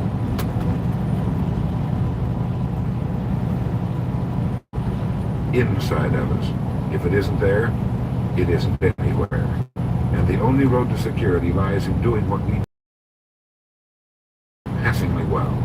And lastly, that we are professionals at what we do, and that becoming a pro involves knowledge, planning, and working. Knowledge of what we sell, who we sell, and selling. Planning by establishing the goal, which automatically establishes our work pattern. The great salesman is like the great golfer. It looks easy the way he does it, because it is easy the way he does it. But it took time, dedication, and work. Worth it?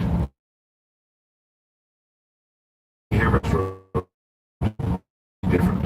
A strong life is like that of a ship of war, which has its own place in the fair in its strength and discipline, but can also go forth alone to the solitude of the infinite sea. We ought to belong to society, to have our place in it, and yet be capable of a complete individual. And remember the strangest secret, will you? You are now, and you will become.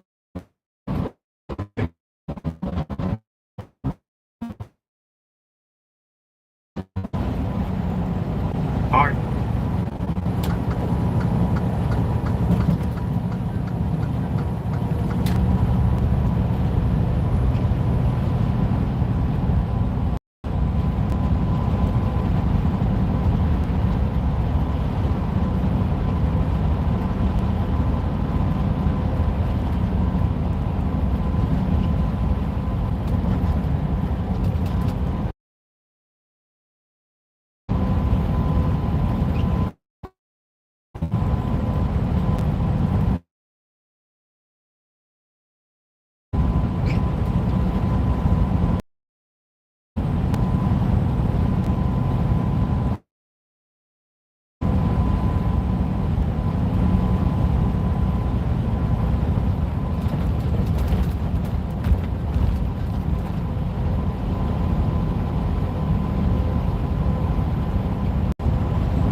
lay down. Nice. That relaxing. That relaxing.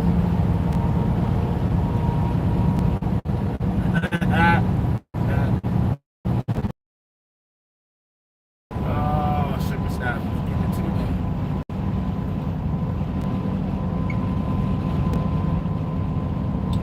Honey buns this morning? Yeah.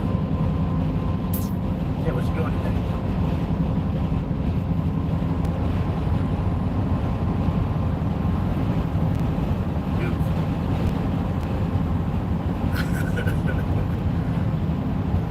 Sometimes I think we do. Sometimes that takes all I need. You got me back in the game tonight.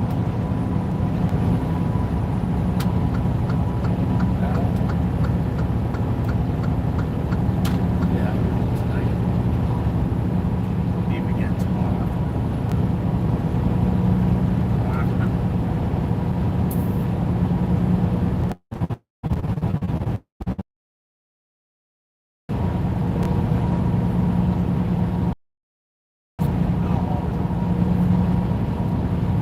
Stop in there, get my mail, see him Kaya, and then mom answered the phone. And then that is all she wrote.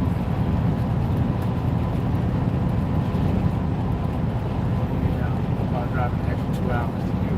But not if you want to come up, get something to eat, definitely. Somewhere has to dinner.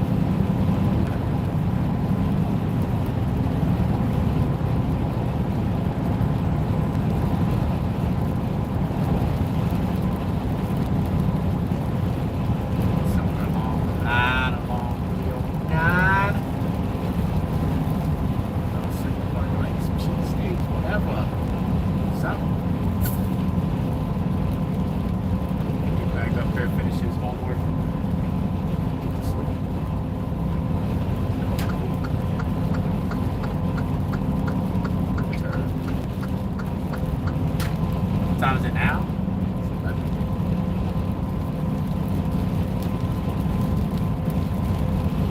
Yes, sir. For another, okay, for like 42 minutes. 52 minutes. The 11th hour.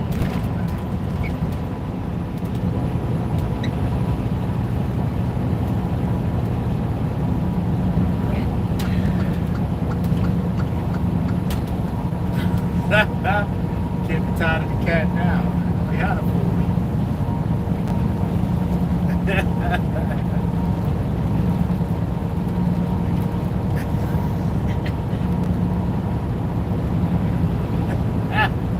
Why do you have straws in them?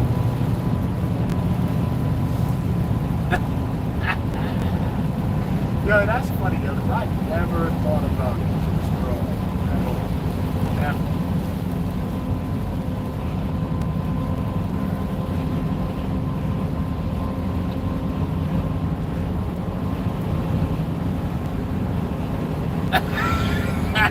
See, I get tired of turkey cup. Listen, baby, you can have it your way. Man, it sounds like luxury to me. Like, listen, I don't even tell my cup.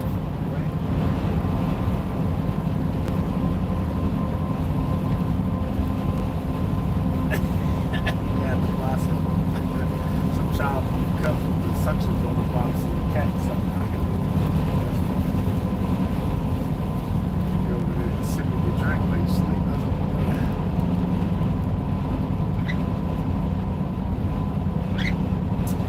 Yeah, I'm about to stop, take a break and fuel up.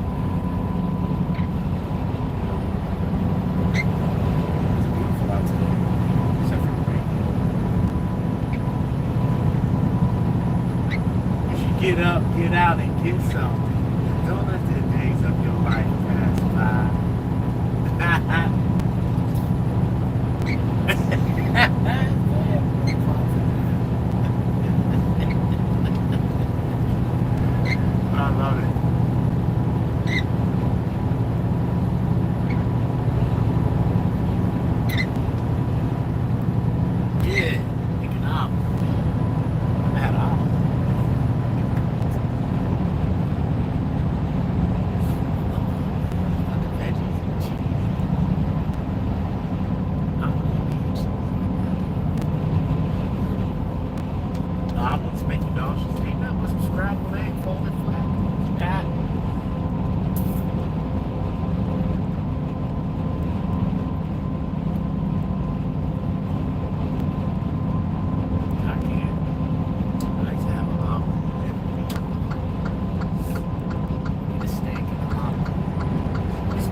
That's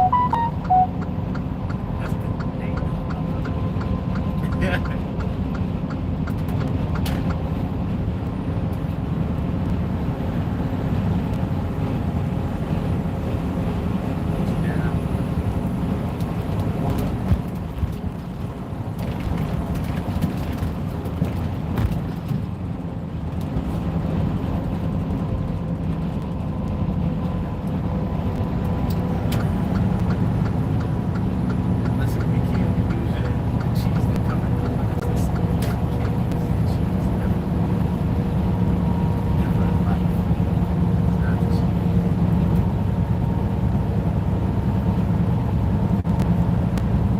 Not even cheese. That's cheese product.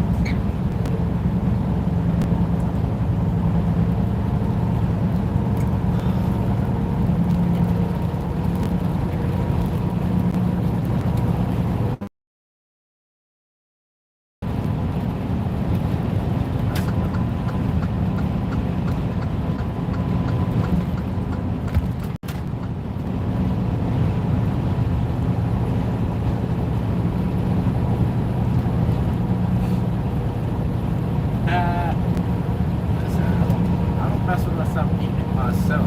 I gotta make it myself. It's hard to go out and get what you're looking for. When you find it, you can't go nowhere else. And if anybody else makes it wrong, it's disgusting. Yeah, I gotta see the flavor pattern.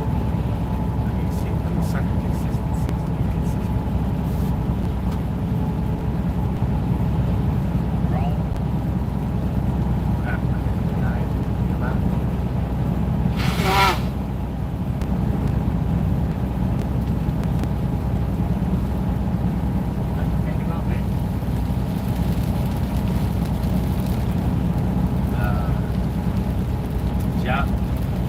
Is Yaya out yet?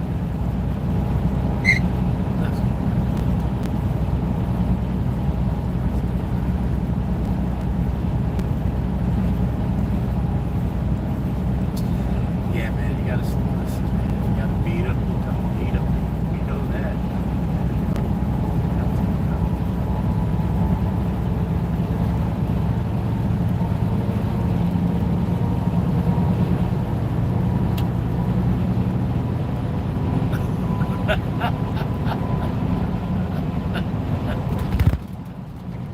That's hilarious.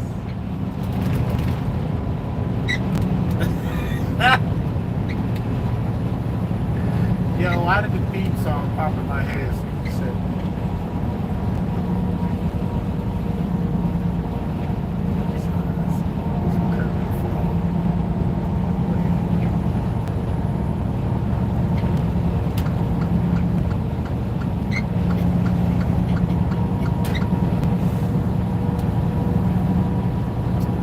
stop here.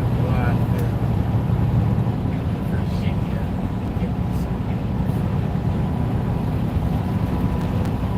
Petrol, some diesel fuel, some diesel exhaust fluid. Fill up the truck and the trailer. Yeah.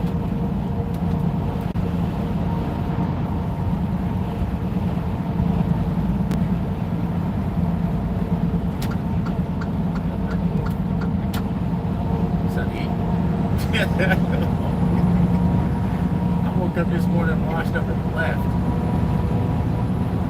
All I did was had this coffee.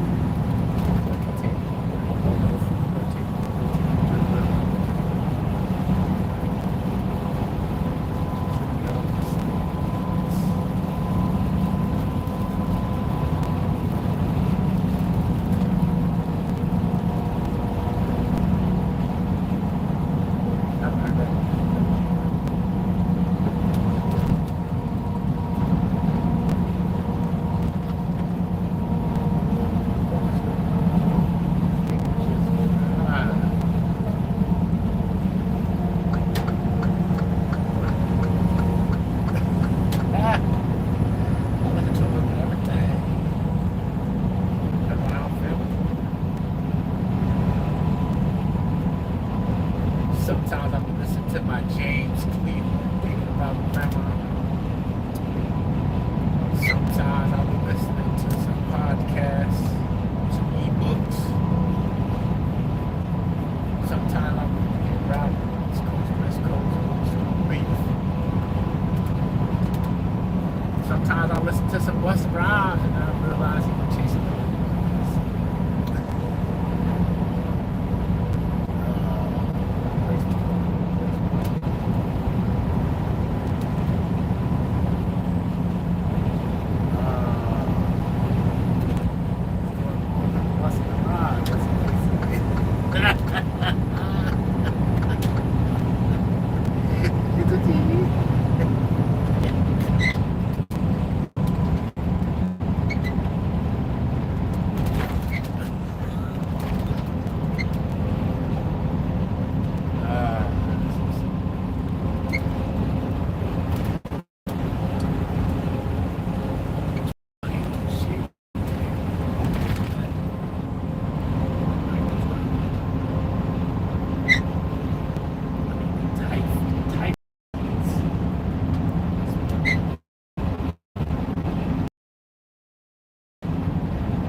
that's a good reason.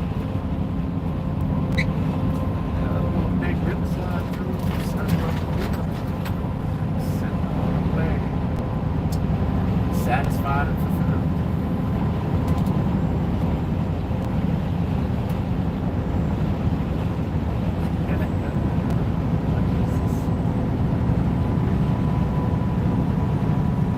Yes, here we go. Let's go.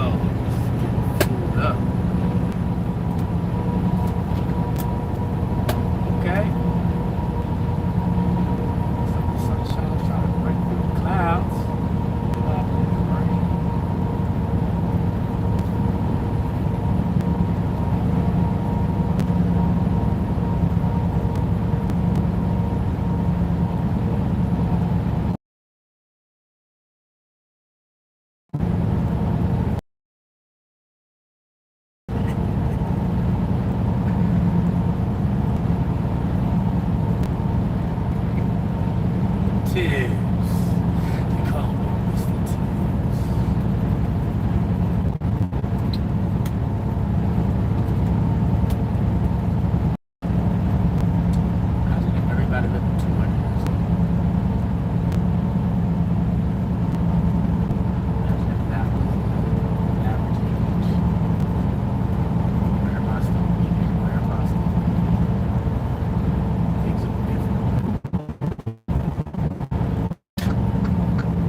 Sally Ball. Oh, 6.5 hours. 7 hours.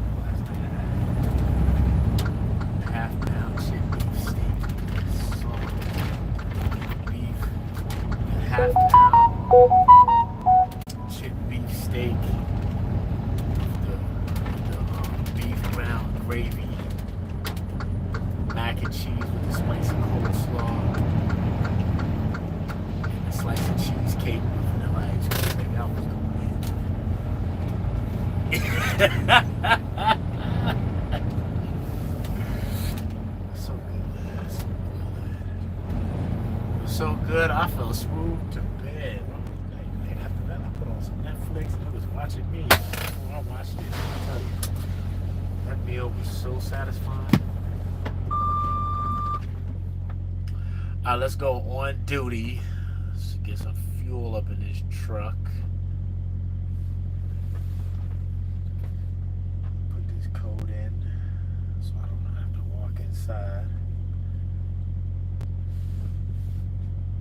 It's nice over here. People got t-shirt, shorts on, walking around. Virginia.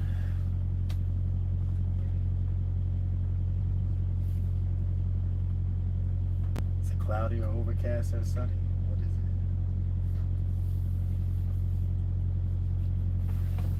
it? You didn't put up no curtains. It's curtains.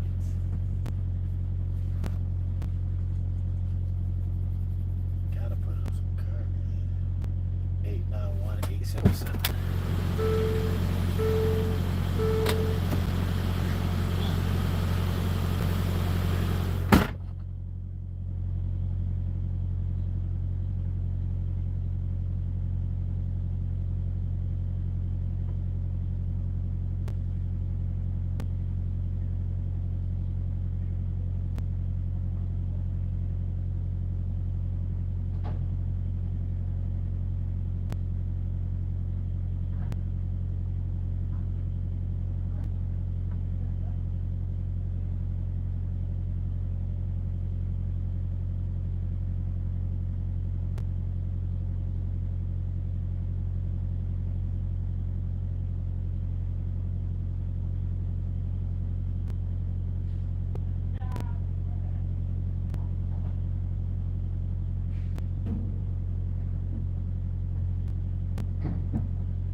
She don't know how to keep up.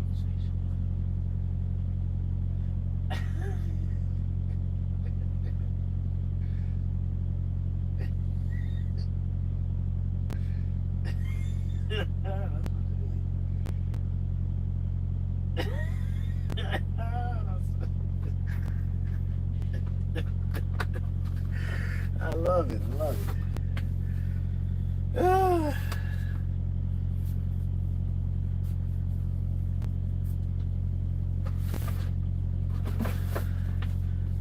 That's how she talks. Oh no.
Oh, the new one's Wonka. Yeah, I never watched Wonka. Nah, I like the original joint. You violent, violent.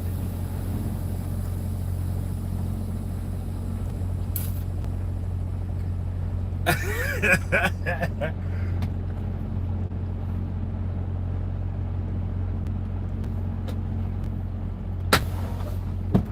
the lower 40s. South winds 5 to 10 miles per hour.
Yeah,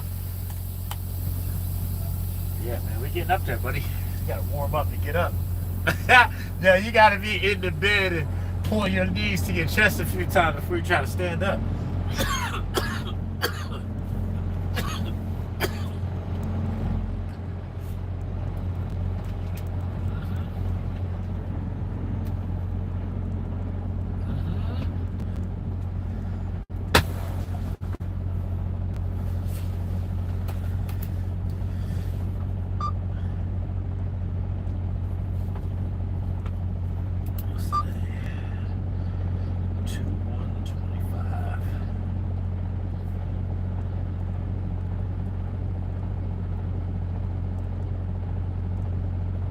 I get over it.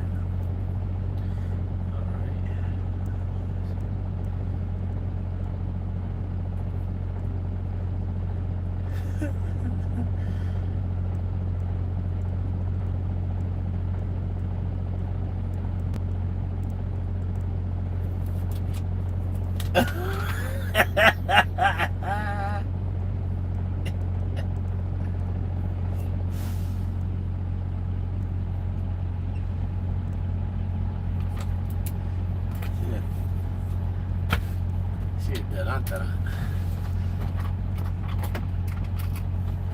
Lovely.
Glad my food was ready because I was about to play that shit again. I had to put $20 in that shit to win $5.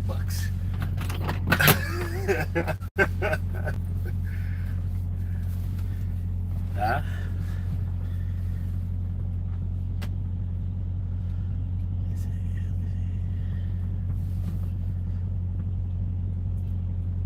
Oh yes, got a couple pair of J's in there. I see. I got one pair of J's. No, I got two pair of J's. I got two pair of J's, but them shits come to the tip so hard that shit be hurting my toes. Them shits come to a point like a motherfucker. Be like, yeah. Huh? Nah, you know what it is? It's the one. It's the ones that what's his name sent me a pair. It's just come to. It's from Donnie. Because of Donnie sent me a pair. See, I don't like. And then I got them. Like, oh, they look nice. And I put them on. I was like, I don't like them. Huh? What number? They might be.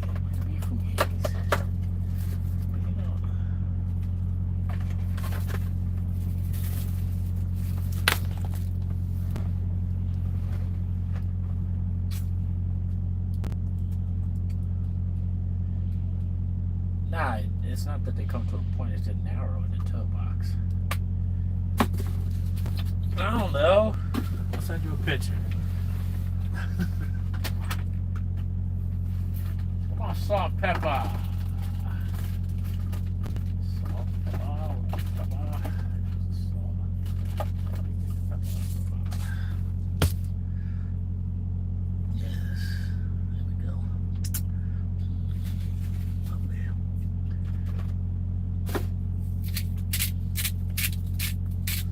Salt, pepper.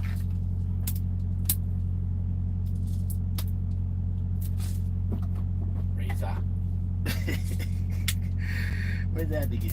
Razor. Oh, I called him. He answered the phone. Make sure the old man. Okay. Make sure the old man's alright.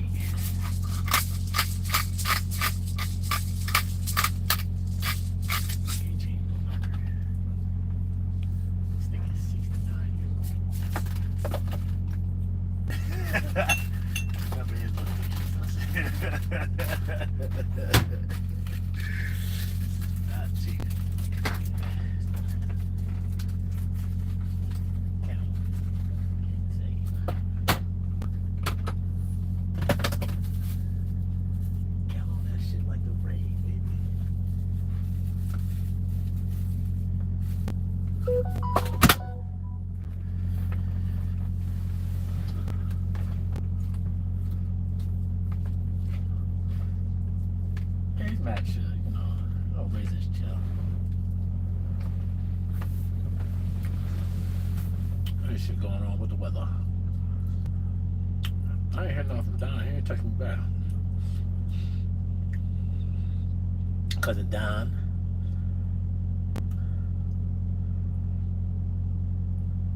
Who's Cousin Donnie? Okay.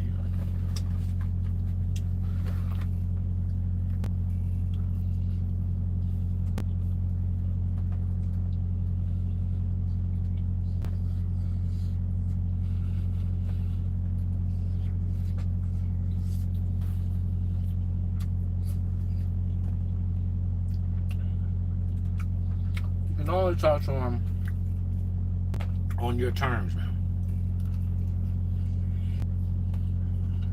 You have to steer the conversation.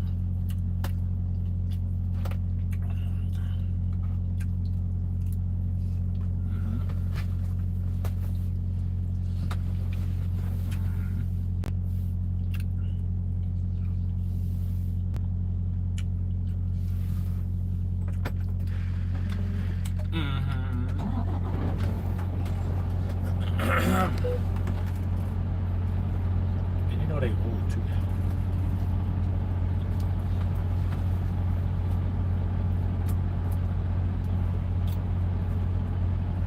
they ain't young and naive no more, you know. They in the streets. They all jaded. They jaded and hurt a little bit. But we don't tell them that. We just go home.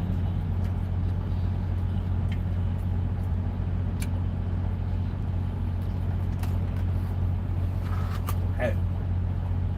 Hey. Ask no questions, they'll tell you no lies. Hey. Pancake. Ha! Man, I'll get that in.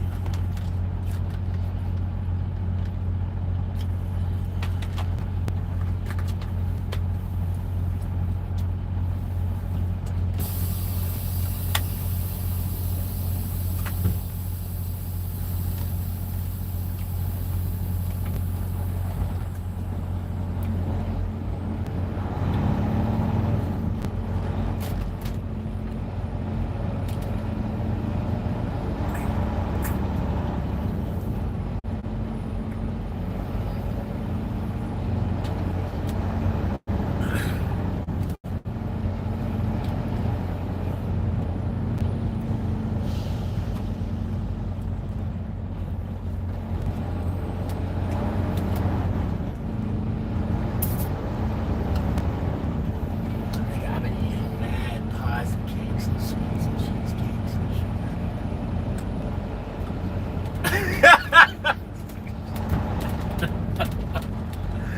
Yo, I'm at the point where it's like, fuck it, I'm just got to eat and just go to the gym. Never wrong one.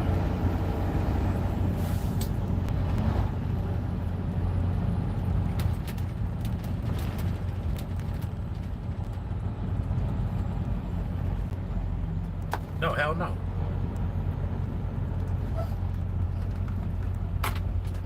That's a fact.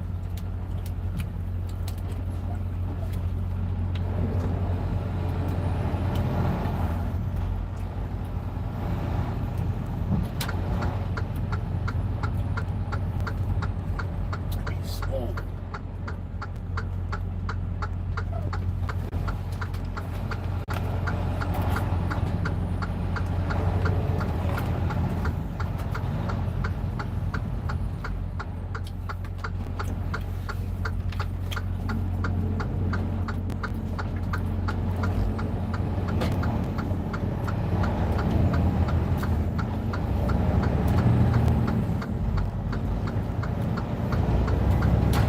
Oh yeah, yeah, you gotta break it down. You gotta be ready to fall asleep when you leave that bitch half off in that one.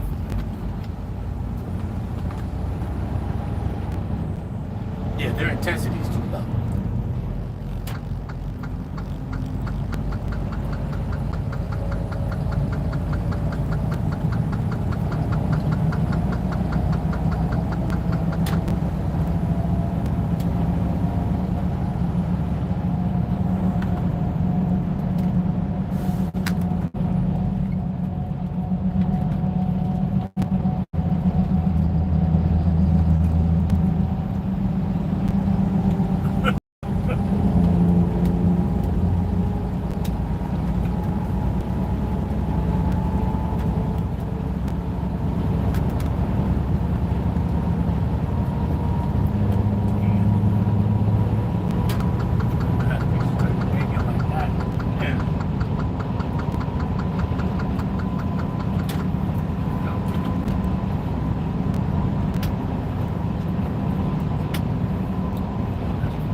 Just enough for the flavor.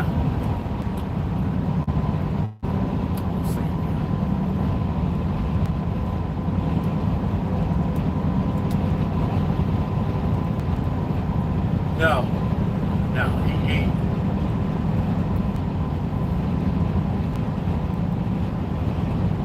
That's crazy, you know, because when he was our age, he used to hoop. He used to go hoop.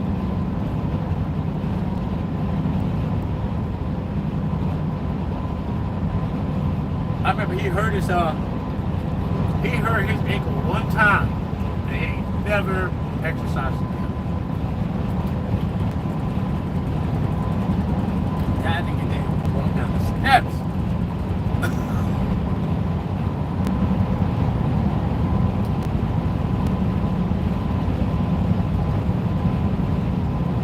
You that do that before too, yo.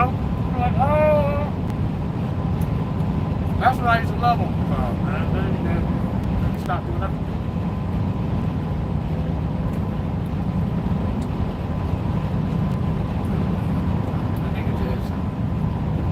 Stop getting pussy and start doing drugs. That's what happened. Fuck his life up. Can't do that. Can't trade in some coochie for some yayo.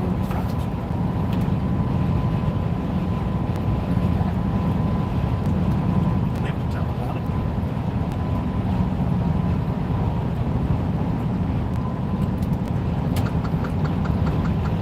That's a fact.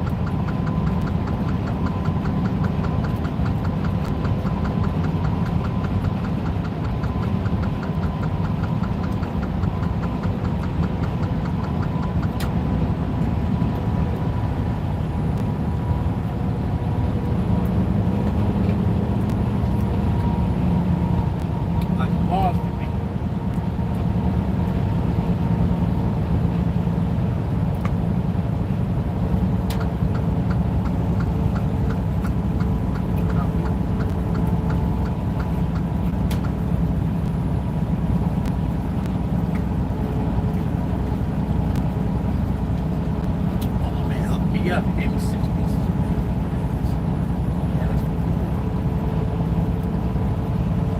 Yeah. I was looking discouraged too. I was like, I only got 2 left. I moved that pancake. I was like, oh, they were hiding.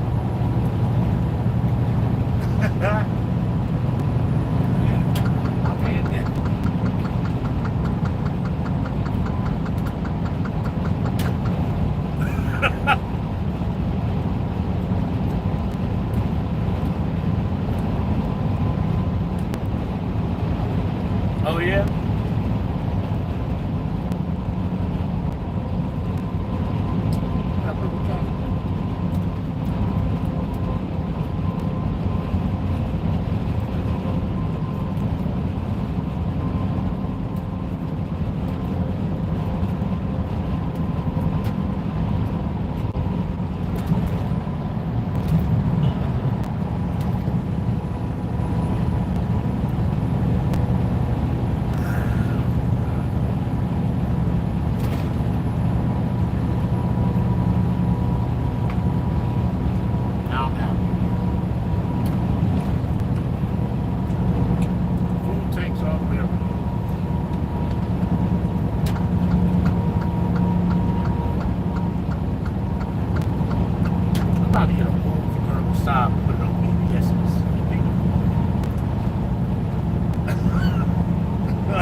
Pull up in that joint, it'll be hot. Yeah.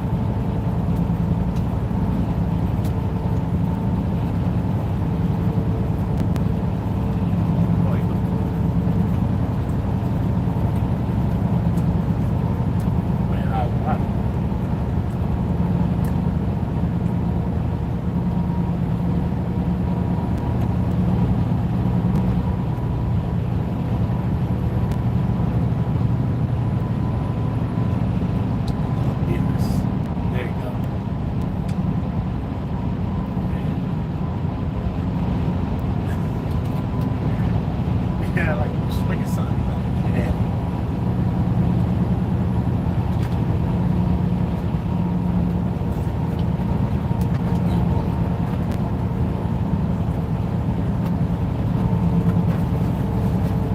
I like that they do tray setup. They do a regular plastic tray with your eggs and your bacon separated. There's a little pancake tray on top. Some bread off the top. Yeah, I like it now. It's not that. Here you go. Definitely. No, that's what we got. Listen. From now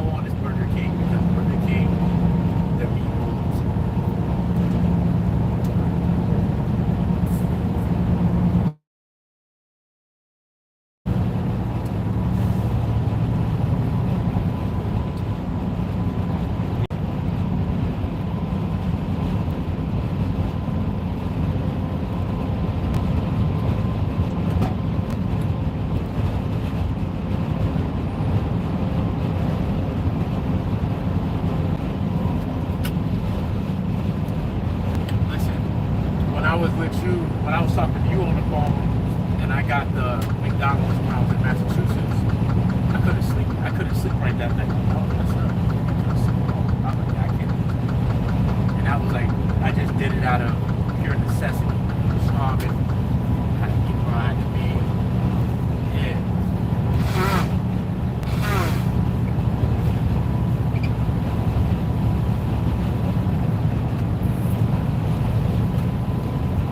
I can only do Burger King, you know. That's the only one I can flame oil.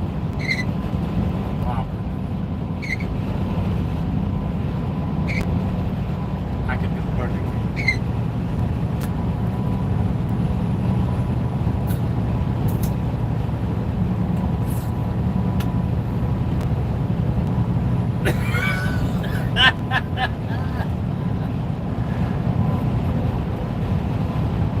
Listen, I can't. It's crazy too because after I watched Super Size Me, and then the guy that made the movie where he ate only McDonald's for a month, he died later on. People still eating at McDonald's. And then I see some Russian dude trying to give a bear a McDonald's burger patty. The bear wouldn't eat it. I was like, nah. And then I went down the rabbit hole. The seagulls don't eat the McDonald's French fries. The ants don't eat the McDonald's ice cream or anything else that falls from McDonald's. The ants don't eat it. I'm like, if the ants won't eat it, bro, I'm not eating it. Yeah, if nature don't eat it, bro, I'm not messing with it. I can't do it. I'm not feeding my son it. Nah. And I'm driving tractor trailer. Nah. Not gonna catch me as a statistic.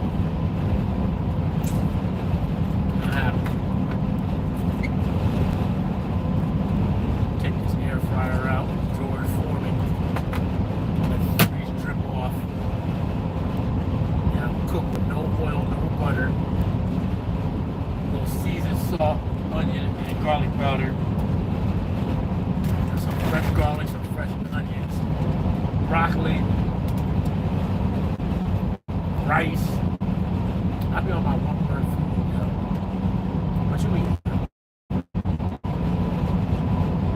One ingredient foods. Every once in a while I have some pasta or some pancakes and bread. You know, flour, eggs. Take some flour.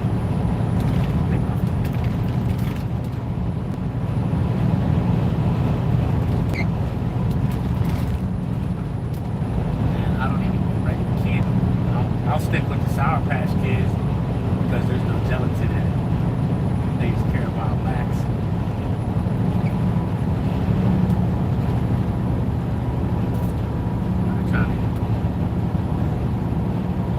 I'm trying to stay away from certain.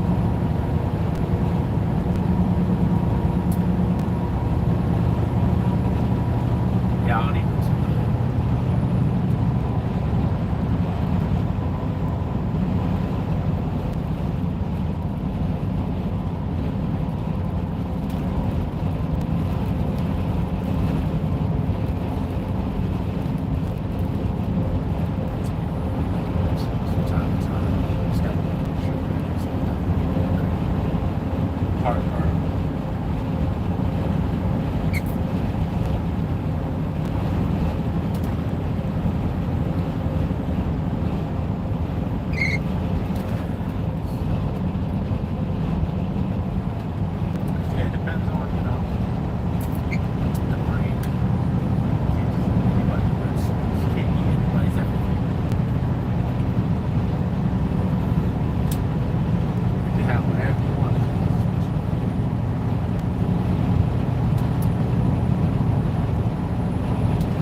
Ah!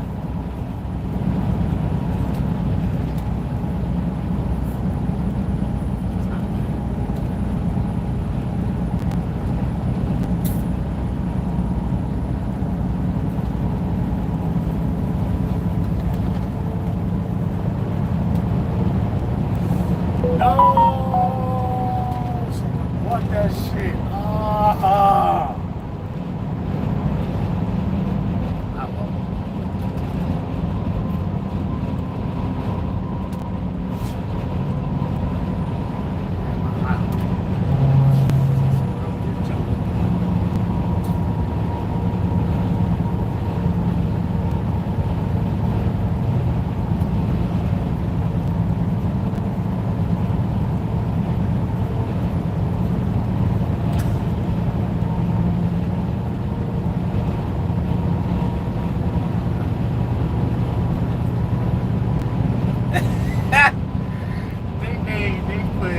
They made one face and made every character on Dragon Ball Z. I peeped that years ago though. I was like, they all the same with different haircuts. All they do is change the voice of the haircut and the size. That's it. Everybody got the same grill.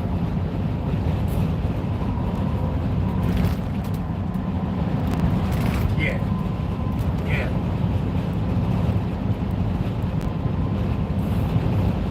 Yeah, you sent me that one. Yeah, I was watching the SpongeBob actors do a whole episode. They just sitting there talking. It's funny.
boundaries for yourself too.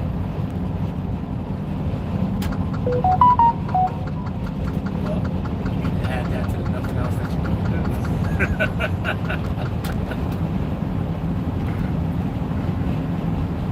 It's easier said than done. It's hard to do.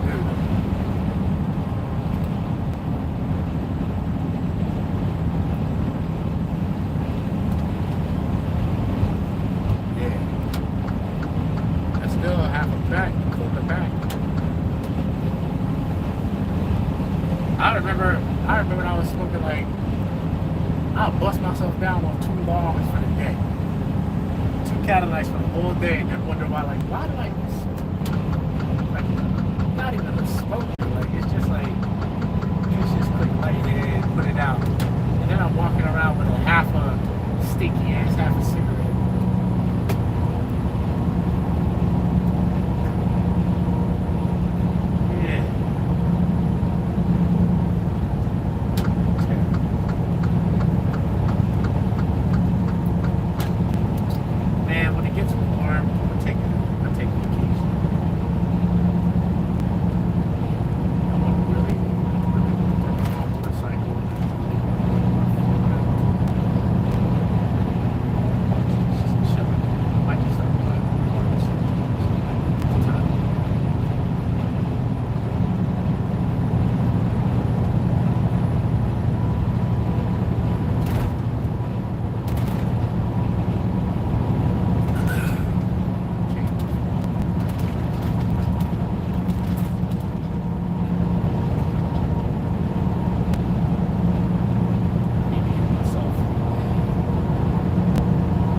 Alright, bro. I'll holler at you later, man.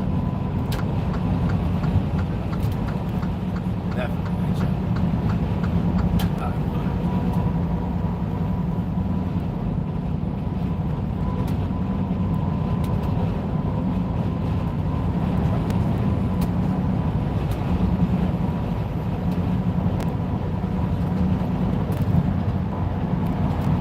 Hey, yo, Coop, what up?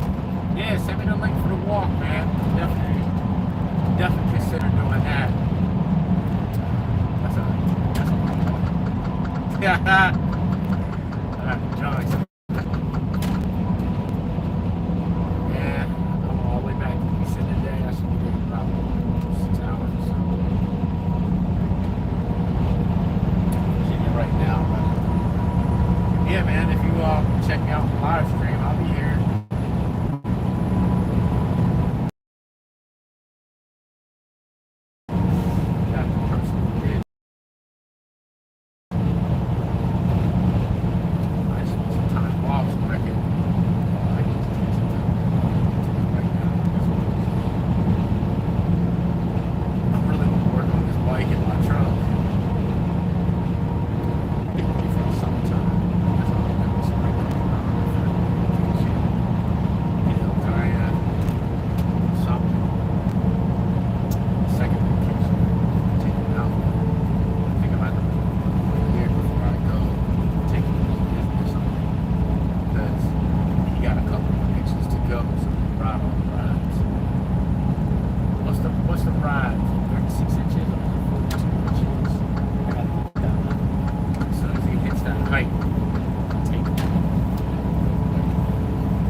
Until then, chill out right here. See, 20 seconds is the awesome truck. Which event you going to? I know there's a couple during the day. I think there's 2 during the day. There's 2 during the day. I don't remember. If that's what it is, I guess I'm going to tickets.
Chevy Silverado to run. Well, maybe not without an intake, but she cranks great, and we discovered in the last video that the rods aren't bent and it has perfect oil pressure. Now, I think that tells us that this truck was not running when it went into the water, and big thanks to all of you guys who are trying to solve this mystery. I've gotten a ton of emails and pictures and videos, and some of these had me really excited, like this one that looks like my truck, but if you zoom in, it has different wheels. And this video, man, I thought this was it, but it's not a four-door. Officials say the driver was stuck in the vehicle because he had to keep his foot on the brake to keep it from sinking. So we haven't figured out the mystery quite yet, but after stealing some parts from my wife's Cadillac Escalade, we have communication with many control modules, and look what just came from GM, more control modules. So this stuff is starting to add up, but hopefully I can keep my head above water here and below budget, so let's get to work. Alright, so this has been a part that I've been impatiently waiting for from GM. It's a body control module, and I do think that this is hindering some of the CAN communication. If you guys saw the last video, there were many modules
quart of fuel there. This is actually fuel on my fingers right now. Oh, it is 1,000. Whew, that is a great sign. That is, oh my gosh. Thank you, Silverado. You've got us. I think right now, so thank my mom. I always say thank you. So what we got to do now is jump the fuel pump, hope that it works, and hope that we just get a ton of fuel out of here. So I want to take a fuel sample right now into a little water bottle. So I'm going to chug it now. I don't know if I'm going to make you guys sit through the whole chug, but yeah. Max started up at the end of the chug.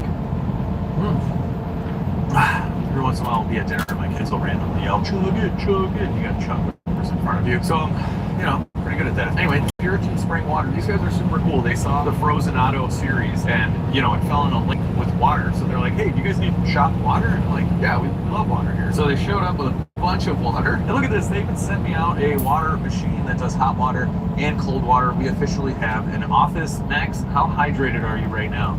Hydrated? Yeah. And when Max is hydrated, the editing is on point. I'm not getting paid by Puritan Springs. One of the guys that works there is just into cars and watches all my videos and was nice enough to do that. So anyway, pretty cool. And now we're gonna fill one of their water bottles with fuel. Oh yeah. Just turn the ignition on. Cool. That's awesome. I heard some clicking going on here. I really wasn't sure if the fuel pump or anything was going to work, but we just turned the ignition, so it's recognizing something. That's great. Oh, I'm going to do this a couple more times. And timed out. We'll have to wait. Okay. We tried jumping the relay and it won't work for some reason. I mean, it could be that this whole thing is corroded, needs to be replaced. But we just have to wait about a minute in between and then we can prime it. There we go. We'll just fill this guy up and get a good sample. I don't know. It's a little dark there at the bottom. Well, this is bad news. It has separated, so that is water at the bottom, pretty lake water I guess, and it's fuel at the top, so we definitely have water in our gas tank. Now the kind of good news is that I do not think this engine was running by the time water filled the fuel tank. On the first prime, it didn't look like there was any fuel, indicating that the lines were clear. It was just after 3 or 4 primes that we got a little bit of water, so hopefully that was the first time and it didn't hit the fuel injectors because we had the main feed line off. So anyway, regardless, you know what we got to do. We got to drop the fuel tank. We got to see how much water is in there, drain it out, see if anything's rusted, the whole 9 yards. We've done this before. We dropped a lot of fuel tanks here, like on the Oldsmobile, Fox Body Mustang in the middle of the parking lots, GMC Typhoon in the middle of nowhere, Ohio, the Jeep Wrangler in order to fit a bigger fuel pump, you know, because you got a turbocharger Jeep Wrangler, and many other cars. You guys have been around for a while. Hang on 1 minute for today's video sponsor. If you guys are into fantasy sports, you're going to absolutely love Prize Picks. All you do is pick more or less on at least 2 players for your chance to win 1,000 times your cash. Then you just finalize and hope that your guys perform or underperform in this case. Now, no matter what sports you're into, Prize Picks has you covered. And don't forget, it's still football season. The big game is almost here. Don't miss out on the last football game of the season with Prize Picks. What do you guys think on some of these? Travis Kelce, 62.5 receiving yards. Would you go more or less? I'm gonna go more. AJ Brown, sorry buddy, you're getting a less. And for the big game, Patrick Mahomes only needs 1 passing yard for you to win 1 square. Prize Picks also offers weekly promotions like Taco Tuesday, where they discount select player projections up to 25% to provide even more value to your lineup. And the best part is Prize Picks is totally free to download. I'm going to drop the link down below. And my coupon code LEGITStreetCars, that's going to get you $50 instantly after you play your first $5 lineup, and you don't even have to win. You're going to get the $50 no matter what. So take advantage of the deal. Click on the link down below. Now back to a broken blue pickup truck. And no, totally not working on another broken blue pickup truck in the background. Let's get this beauty cover off. Alright, one of them's broken. There she is. How much fuel is in you? How much water is in you? Where's our main feed? Pop that out. Oh, there we go. Man, that's fuel, guys. It's fuel. I'm hopeful. That's draining from the rail right now, so that's good. Let's get some assistance here. This might be a very, very heavy fuel tank. I don't know how many gallons this is, but sometimes there's options on pickup trucks. It's usually, you know, 25 or 35 gallons. It's a lot. Okay, 2 straps, 15s. It's out of the way completely. Wow. Great job, GM, on coating these things. They're perfect. 2. Honchos, if they never never actually work. All you need is the new bearskin fleece-lined waterproof off-shell jacket, the 8-pocket tactical jacket that blocks rain, stops wind, and regulates heat for unbelievable comfort. It's the world's only waterproof jacket that's lined with bearskin fleece on the inside for totally warm and watertight comfort. Wear it everywhere. Thousands of men around the world already love wearing the bearskin waterproof soft-shell jacket instead of their regular rain gear. Why? Because sure, your average rain jacket might feel Great strap system. Oh. It's gonna run it on an E. Kind of cool. Come on down, little buddy. Let's see what you got. There's some fillers, some disconnect and then with some electrical connectors. There. It's easy. Put the other one in the butt. I got it. And here is the filler neck. We're good, guys. I don't think this has that much. We have to take find out. Just look at this. Oh no. It comes with one handle, but I do not trust this at all. I got a handle, I'm not going to use it. Alright, pull this. Woo! We got Max. Thanks. There we go. Woo! Back. Something. Yeah, just the back does it all. You know, I'm starting to think there's more than that tank. Let's find out. There's all sorts of writing on here. What that means, but these two stay with this ring. There we go. We have a fuel sending unit with fuel, and it looks shiny, and nothing looks rusted. That's awesome. And here's our floor. Very nice. Place this right here. Stay. It looks normal right now, that's for sure. We might have to let it settle though for a bit. Bought this bad boy. It was like, I don't know, $10. So we'll suck it right from the bottom.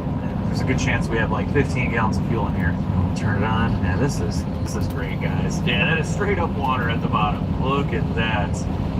Wow. All right. I've really stepped it up though, guys. I, usually just dump fuel tanks down. I get stuff everywhere and it's a big mess. I stepped it up. We're gonna do this until we start to see fuel. Fuel's gonna start to look yellow. We're probably hitting a little mix of fuel and water right now because it's getting cloudy. I don't know why, but I'm doing this like I'm extracting it from somewhere. Oh, here we go. There we go. That looks kind of fuely, but still very watery. Let's take a sample.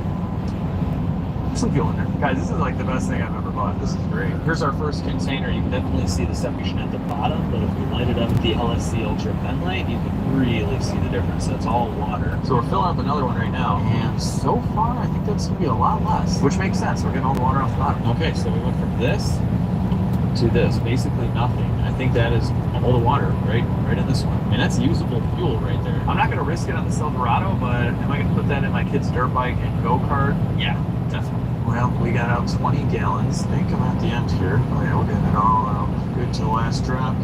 This pump dry. We had to move on to another container. But yeah, I'm glad I did because once I tilted this, it was just all water in that one corner. So we are dry.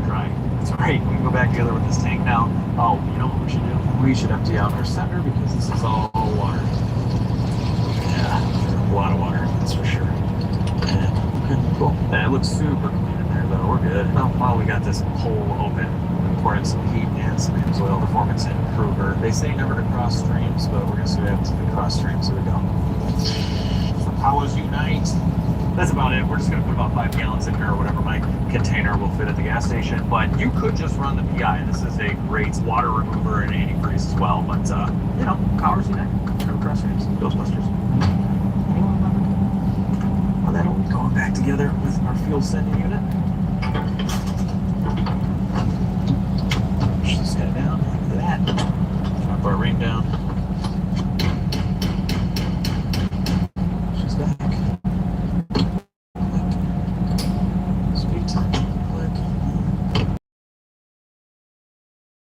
Really awesome, niceness about modern cars.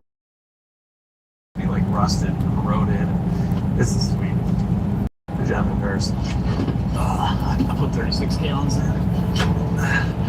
Is that a little bit of coffee? That's what I need.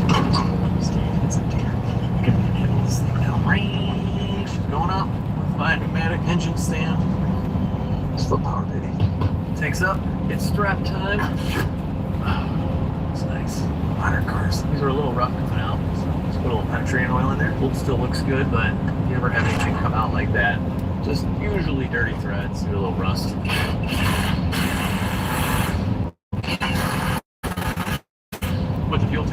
on, let's start reassembling our engine. Well, if you guys have been following this series along to check out our ice block, it's gone. It's been really cold here, but it didn't, I guess, warm up to like 35 for a little bit, but that'll do it, right?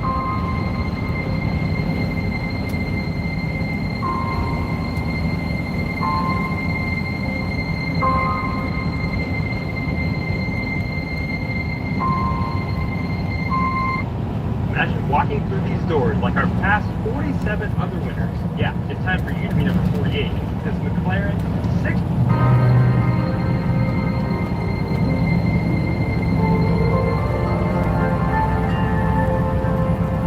Anyway, we gotta get back to putting this engine together, and yeah, the water, the intake. All right, we have reusable gaskets. These are good. I'll do a little cleaning, and then this is going back on. Before the intake goes on, we should probably clean up these intake valves. This is a direct injected engine. These aren't too bad, and I've been soaking them in performance improvement from Amsoil, so it should be pretty mushy. This carbon is going to come off like butter. It's not hard anymore. That's great. All right. Awesome. If you guys have been watching the channel for a while, this is the same exact kit I used on my CDI diesel Mercedes to clean out the injector seats, and we are going to use it once again for intake valves. And I've done intake valves a bunch of times. We've done walnut blasting, we've done this chemically with the brushes and everything, so I won't spend too much time on this, but we're going to use some brushes. I just want to show you how to clean them when I get one of these. We're just going to go in by hand with this guy and make sure the valves are closed, and will agitate. You can only clean the ones with the valves closed. You do not do this with the valve open and get a bunch of stuff inside your cylinders. You don't want this. It'd be like getting a bunch of water in your cylinders and having it freeze. You do that. After using a brush, we're going to spray some brake clean in here. Now with a rag and some shop air, we're going to blow some air inside of this one. Get all that brake clean out. You can see some nastiness. We'll do this a couple times. All right, I've spent about 4 minutes on this, and it's looking great, so you can go nuts trying to polish the runner there, but none of that matters. The valve doesn't have any more carbon. It is very, very clean and ready to go. To be honest with you, GM's done a great job with their PCB system on this, so I've seen valves, you know, like on my wife's Cadillac Escalade at 80 miles, they weren't even that dirty. This had 55. The chemicals that we let everything soak in did all the work, so that is great. We are done. I'm going to move on. We'll clean these all up and get the intake out. All the intake valves are clean, and now it is time for this solid insulation underneath the intake. And here is the intake manifold. I've cleaned it out. I put a little bit of lubricant on the gaskets. These are in excellent condition. They aren't flat or anything. And we have our beauty cover, which does have some more solid insulation. Direct injectors can be kind of loud, so I think that's what they're going for here. It'll take time. You go back to your home. There's no water. We're going to install the beauty cover first. Clips into a bunch of stuff back here. So with the beauty cover clipped in the back, now we're going to slide the intake in. It's like going in a turtle shell. There we are. Yeah, she's landing. Alright, cool. Alright, so the last bolt. We're good, we're good. Alright, throttle body time. We gave the throttle body a little cleaning, so she is ready to go on like that. Tighten this guy up. There's like a real engine again. And I got plugs too. This is all buttoned up, everything's plugged in, and we're going to move on to some new spark plugs. We're going with some Denso and Iridium, and all new life plugs. So the Planetato, Rosanato, Chilverado last forever. Denso. All service spark plugs you can buy in hand. Then you can use one of these at the same time. Just listen. And just stop there. And I always mention this with spark plugs, but just look at the box, it'll tell you how much to torque it. So this does not have a crush washer, it's just a taper. So we're going to do 1/16 of a turn. That's it. So once you bottom down, that's about it. You can do it with one hand. It's rare to mess up the threads on the head, but just you don't need too much. I see people with no ratchet with twice the handle and just cranking on it. Don't do that. We have our spark plugs going on. Click. Okay. Well, after days of drying, our airbox silencer doesn't have any water in it yet, so we'll throw that on the old throttle body. Clip these guys. Brand spanking new air filter going in. Fingers crossed here for our mass airflow sensor. Hopefully that's still intact. Everything's buttoned up on the air intake. Before we started, we're going to get some transmission fluid in there because we are empty. You guys don't watch the last one. We had a little bit of water in the transmission pan. It's literally frozen, but we did a flush. We should be good by. We have some fresh fuel for this thing. We have fresh water. No, let's get fresh fuel. Yes. Okay. Oh yeah. She's empty. So yeah, we'll put like 5 gallons in here because sticky, which is pretty cool. We got some used parts from eBay. Oh, you hear that? You hear that? I just plugged in a used amp, and now we get a chime. Yeah, we haven't had any chime yet. This is a beautiful chime. Nice. I gotta use one of these that's in way worse condition than mine. Like, these buttons are all sticky. Look at that. You press that one. Oh man, this is horrible. I'm returning this. Oh, we got a new screen in. Let's see. Yeah, no, nothing. Okay, so stop trying to make it. Alright, guys, we're gonna start this thing up. Or we're gonna turn the key and see what happens. But, oh my god, here we go. Is it running? It's running! Oh my gosh! It's so quiet. I wasn't even sure if it was running. Like I felt like it was a hybrid. If you turn it forward, it just makes kind of a weird noise, like a humming. Wow. Okay, it's got longer. Are you kidding me? Clear up. Truck. What do I do? It's literally just make water. So there's some meatballs and there you have it. Water from the exhaust system. Let's start it up again. Wires running off like a champ. Look at that. We don't even have any belt sweeps or anything, but yeah, she's real shaky. Oh, we have power steering. Nice. We have throttle. Yeah, she's running around. See if it'll clear up. We got an alternator light on. Oh, baby, clear up, clear up. Alright. We got a miss. That's pretty bad. We gotta figure out what that is. Shut it down. We got a little smoke to be expected after an intake cleaning. Look at the water coming out of the exhaust. It's possible. This is kind of plugged up. I'm gonna let this trip out for a minute. But we are running flooded Silverado. This is amazing. I don't even know how to comprehend this. Actually, more excited than I am. This is nuts, guys. Seriously. And I know the videos take time to come out, but in real time, it's been about 1 week since I picked this up at the auction. This is insane. You guys ever see foam a car? This is that, but to the extreme. Oh my gosh. We got the fan trying to battle the wind. I don't know what that's doing. It's starting to clear up though. Oh yeah, this just looks cool with all the smoke. Chevy Silverado C71. Alright, we got the big boy now. I'm messing around. Oh, it's sucking all the smoke out. Woo! So we're still on the used cluster, and the center screen doesn't work anymore, so that's weird. She's running great though. Look at that. We're starting to get a little temperature in the engine. Great oil pressure. These lights are always on the check engine. I think that just has to do with the fact that this isn't the right cluster. But we're getting like 14.7 volts at the alternator, so we're good. I guess we're far from driving this thing. You know, I gotta try out the old trans. Let's see, on the brake. Is it two-wheel drive? Let's see. Oh! No way! It's spinning! Oh, let's try reverse. Yes! Dare we try four-wheel drive? I think we should. There we go. It's flashing. Solid. Okay. There we go. Big Papa tried to silence me when I said that they could change the nutrient, but that he would control blood sugar. Yes! Oh, we got four-wheel drive too! Are you kidding me? No way! I don't know if I mentioned this. So this truck was $5,300, and there's a bunch of fees at these auctions. You gotta be careful. So there's $1,200 in fees, and I have a dealer license, so there'd be even more if you were paying someone to do this for you. But I have $6,500 into this truck, which is still, I think, a fantastic deal if it runs and drives. It looks mint.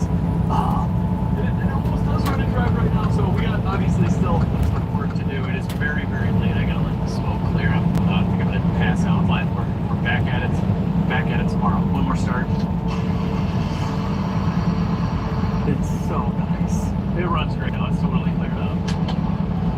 Wow. So I'm going to take things one step further under the hood here. We're going to add a little bit of dielectric grease. So we're just going to take this grease directly on the pins like that and around. And I'm just going to plug it back in. There we go. And a common misconception is that dielectric grease increases connectivity of two electrical parts. It doesn't. It's dielectric grease. This is an insulator. We're just keeping the pins from connecting to each other.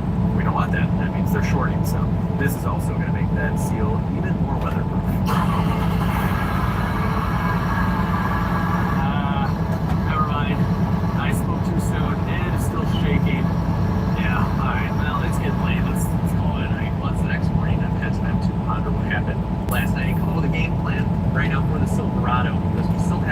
misfire. We don't know if the cooling system works. So I'm going to go ahead and fill the transfer case and the differentials now that we know that everything kind of works. And yes, it's okay to spin them, you know, one revolution with no oil. There's no hydraulics or pump or anything like that. But anyway, we're going to fill these now that we know they're good. And then we got to diagnose this misfire and let this engine run and warm up. And I want to know if we are 100% mechanically sorted. So right now, I'm pumping in our AMSOIL fully synthetic transmission fluid. That's what this guy takes. And then we'll move on to the differentials. Once it starts draining out, you know you're full. And we'll put our little plug it back in, and then I can sew transfer cases down. You see the skid plate right here? That's a Z71 option. Z71. Differentials are getting the severe gear fluid, and the squeeze pouches are amazing. Special tools required. Just a good squeeze with your hand, good to the last drop. There we go. Alright, look at the fill plug on this thing. It's massive. Click. I don't know if this is Z71 specific or if you even consider this a skid plate, but it's got that and that. Electric power steering.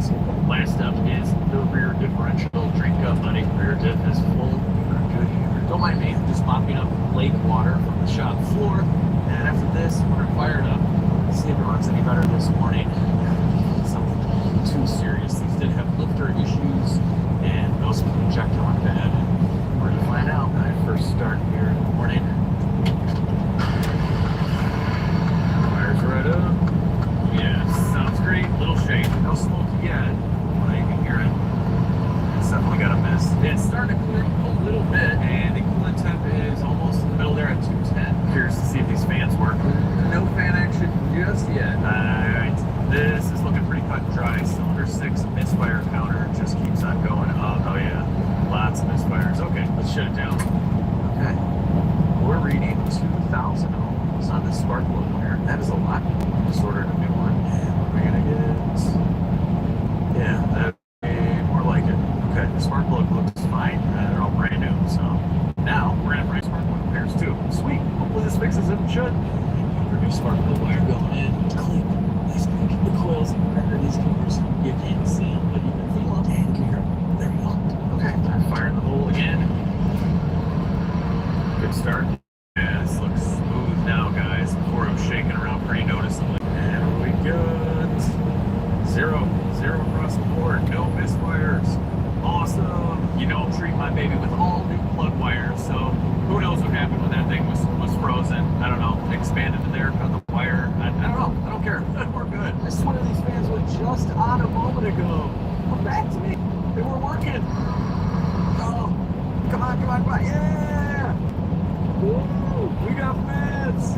Oh, it's so nice. All right. Yes, we got it. Sometimes fans look like that when they first kick on. That's normal. Yeah, I mean, just look at these gauges, people. Just perfect. Woo! I don't know.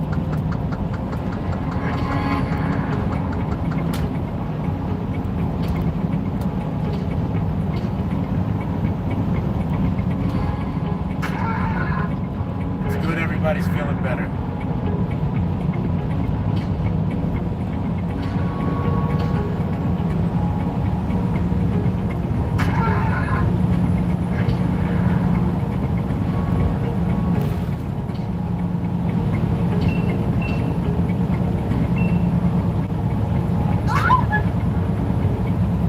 I don't know. This engine sounds a little weird to me. Like maybe there's a bearing issue. Listen to this.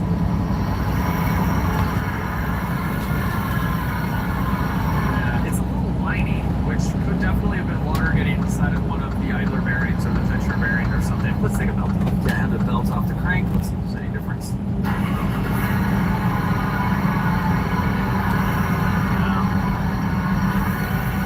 the same. There's actually 2 more belts on this, so we gotta keep going. I just took off the AC compressor belt. Let's see. It's right next. Yeah. This is bad. Oh, you can hear that.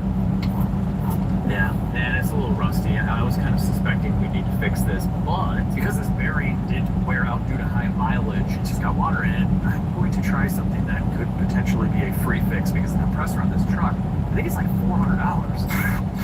Okay, there we go. Fills the ground with the bolts out. Should be able to take apart the clutch for the compressor and the bearing. I'm going to shimmy off. We got this loose. Shimmy this off now. So next we have a snap ring. I don't have any pliers. I'm fit this, but we should be able to snake it out. What are you doing for the rest of the day? These ones are easier to take off. There you go. You can take this off, and this is the bearing. This is the AC clutch bearing, and that's all that's bad here. Let's see if we can fix it. So there's a seal here, there's a seal here, and there's grease inside. So we're gonna try and gently pop this seal out. Like that. Yeah, you can see the water got in there. It's just a little rusty. That's all. So behind this plastic cage are the ball bearings. I don't want to risk ruining this cage to get it out. We don't really need to either. We're just gonna use a little bit of brake clean. See all that rust coming out. Oh yeah. Woo. Dirty little compressed air. Making a mess here. It's clean. Let's get better. You can still feel a little grit in there though. Oh man. Woo! Clean water will do to your bearings. After a few minutes of cleaning, this is fitting much better. You can still hear a little drag because there's no grease in it. We're gonna fix that though with some synthetic wheel bearing grease, high temp stuff. Let's get some grease in this bag. Just pack it in there by hand, just like that. Push it in as much as you can. We're getting right past the wheel bearings right now. Get in there. I have this all packed in, and this is feeling great. Most importantly, it's sounding pretty good. Yeah, much better. That's what you want to help her. This is just a very gentle press fit. Just make sure it's all the way. Builds together. Great. The rest of everything looks good, so we can just slide this up. Look at it. It's so nice. Actually, our C-clip. Alright, look at this thing out there. Okay. So there's a little washer. This is a stretch belt, meaning there is no belt tensioner, so we're going to put it on the crank. And this takes a little fit test. Eventually get it on the AC compressor. Crank the engine. Might be quick about it. And yeah. Just there it up. Okay. So we gotta get the throttle in there. We're good. Back up. Sweet. Alright, let's see what she sounds like. Oh yeah. That's perfect. Oh yeah. That's mint. Alright, we totally fixed it.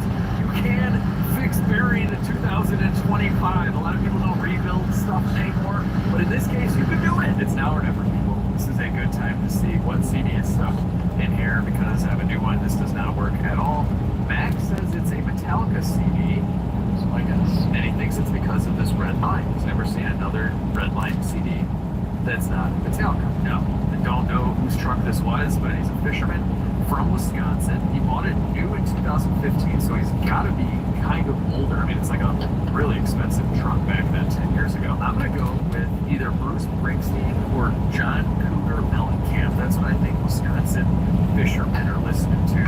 Just they're bass fishing away, and it's just I mean, yeah, that's right up there. It's not getting crazy. Next week, out on the road, just I want to get back to this guy if we ever find him. But I also want to spend 4 hours just see or never get violent. Sorry, John Cougar. Is John Cougar Mellencamp's like real name really Cougar, or is that just something that's like sounds like a chick flick? Like people are into cougars these days. Like Wildcats, they sound good. Oh, jeez. From these two. Those are two. Oh, that's a different. Those are Phillips. Mine's got bandaged. This is a 1-in-1 Mellencamp CD. I have to go to the toolbox and get some tools. Because we have the box. Next.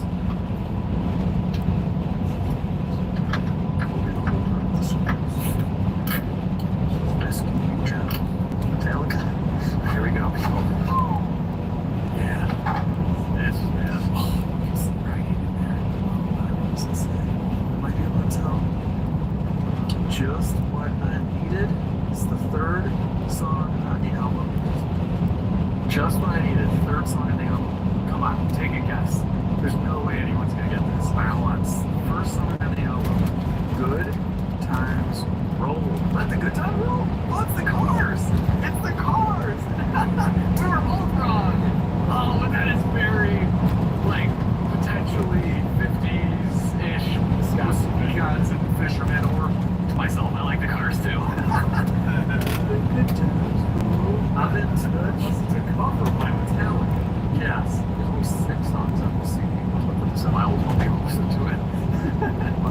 this up.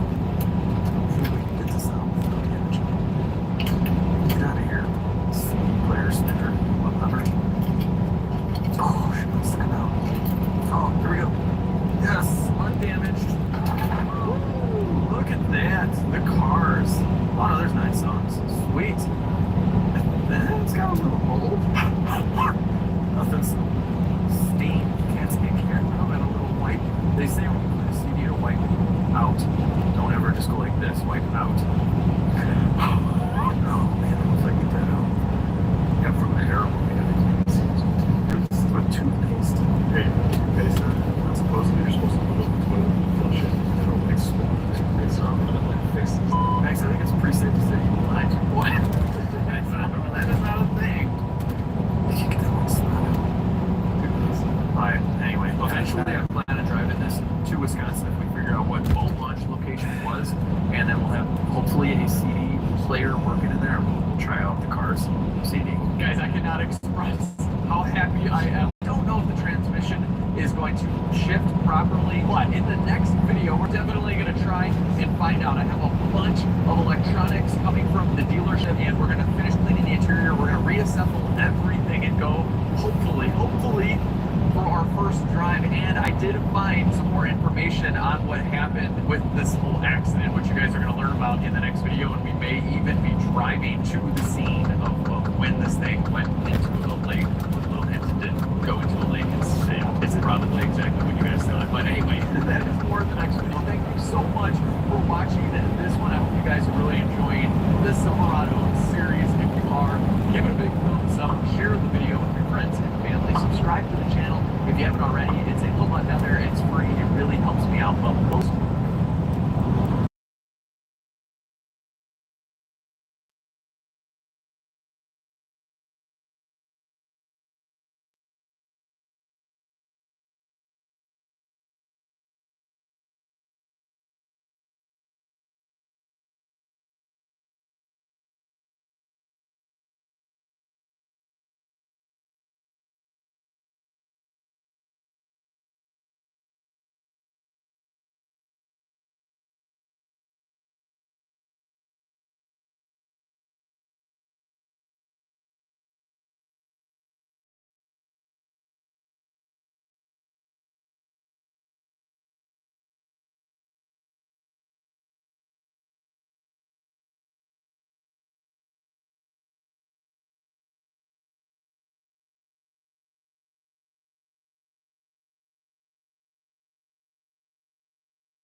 Everybody, y'all showered up?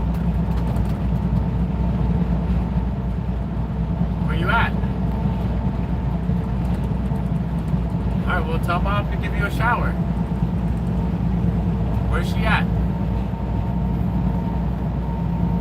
Shower him up. Get him showered and clean. Or a little before that. Get him showered and clean, please. I don't want him wet coming outside.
Holiday Inn Express 90 Kunkel Drive, Eastern PA.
was a goddamn Hey, Mr. field Bishop, day for what's the going National on, Guard. buddy? How you doing? How was the trip?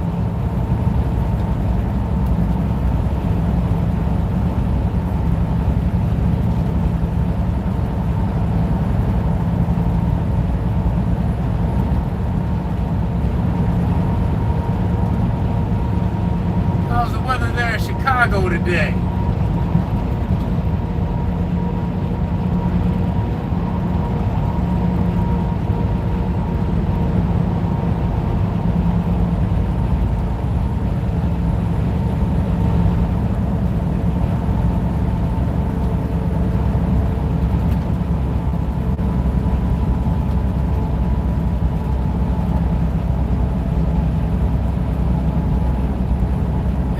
That's what's up. I'm gonna get an evening back at home tonight.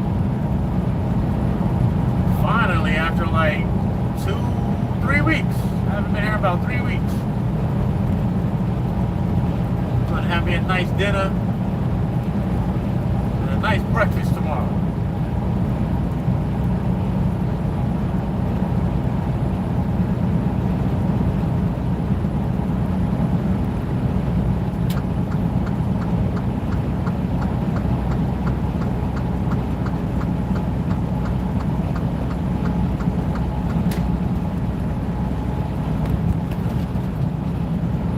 What'd you have for brunch? I'm an Eggs Benedict man myself.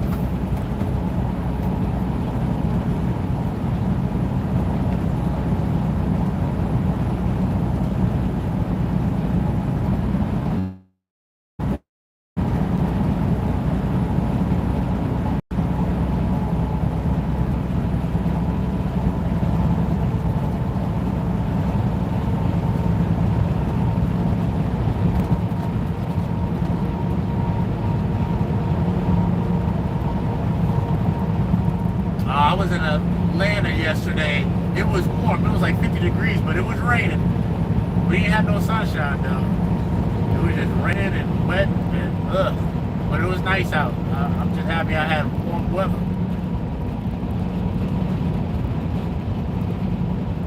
We got sun and rain. An emotional roller coaster for you the other day.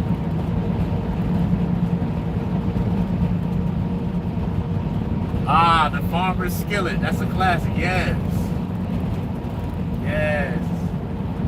I have the what is it? I don't know if it's a farmer's skillet. It's the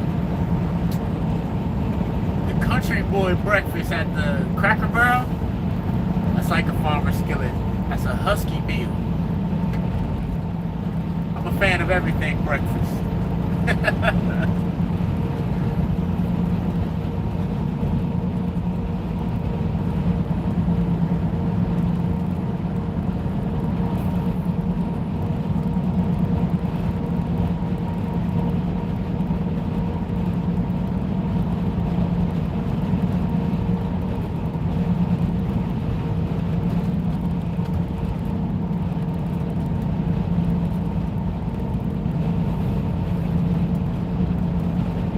What you got going on tonight? You got any favorite shows that you watch?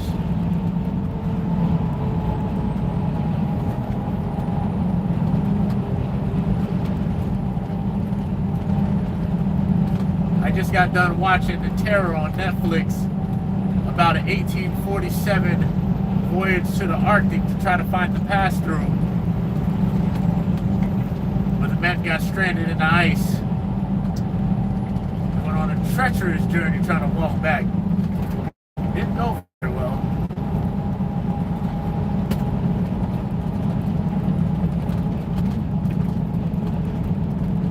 Eggs, bacon, sausage, cheese, mushrooms, and green peppers. Yes.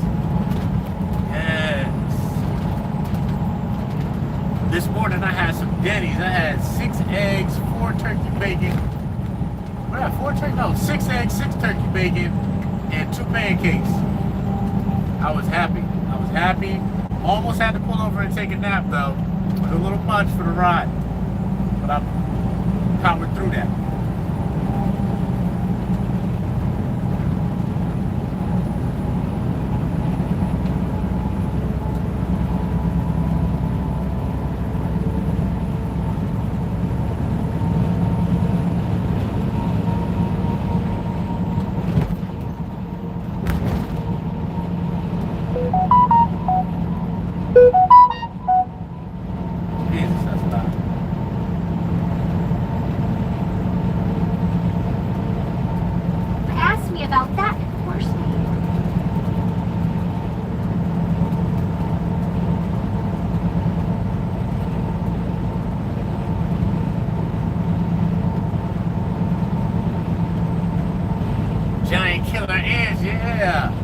it a sci-fi flick? I like a good sci-fi. Or was it like the big red bullet ants? Someone fell asleep on the mound. That ain't good. That ain't good.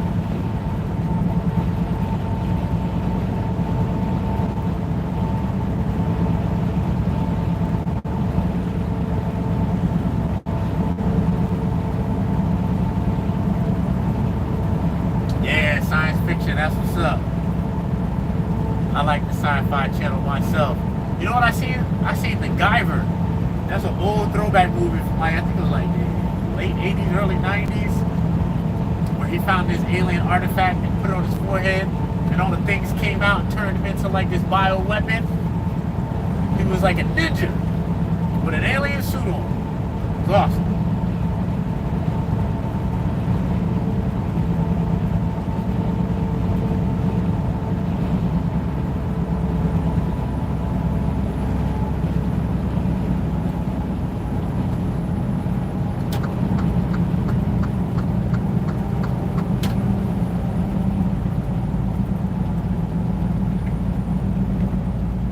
The monsters were so cheesy. It was so good.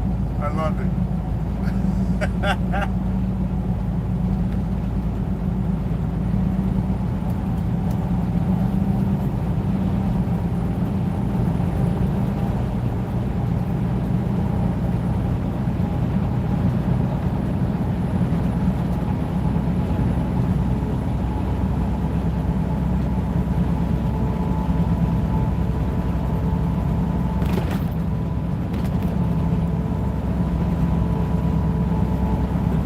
Starring Dennis Weaver. I don't know, I might have. Let's see. Yeah, I'm trying to see what that looks like. The Duel starring Dennis Weaver.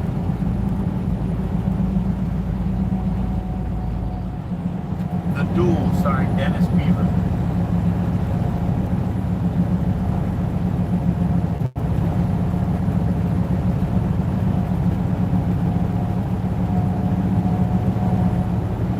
Oh yeah, I did see this movie. That joint is awesome. It reminds me of Christine. I seen The Duel and Christine. Those are all good movies, man. And when I see The Duel, what I watch after that? Jeepers Creepers, because that dude was following everybody in the truck too. Yeah, I'll be down on the truck, the creepy truck movies. That's a throwback. I forgot all about that movie. That's a really good one too. He kept leaving and coming back, scaring the shit out of them.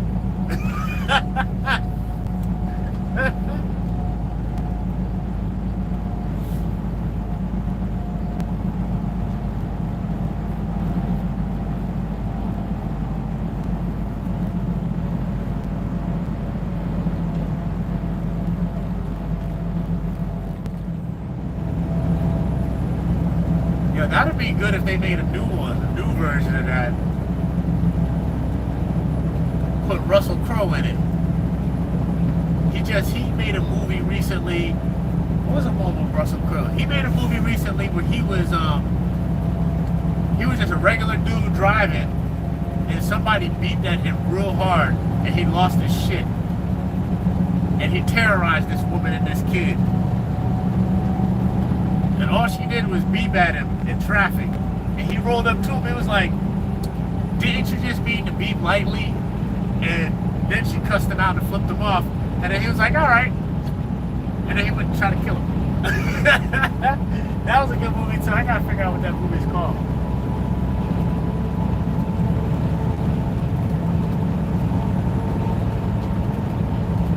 Russell Crowe terrorizes the woman and child in traffic. Unhinged. That's what it's called. Unhinged. That's a good one. Unhinged with Russell Crowe. That was a good movie too.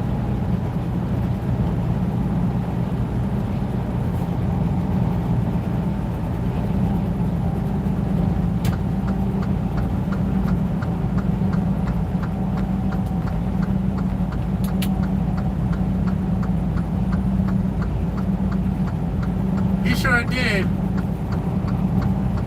He lost his mind all the way.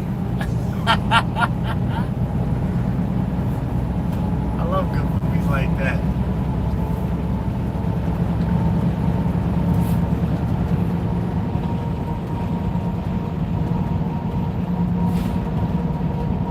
Can't do that out here. You gotta let people just go ahead, go fast, go ahead, you got it. You can have the road. As long as you don't do nothing crazy to be like trying to brake check me or something.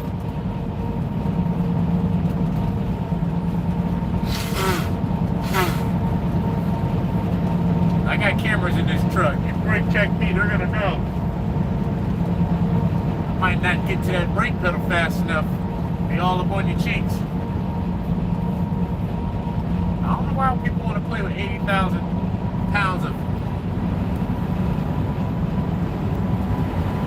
juggernaut truck.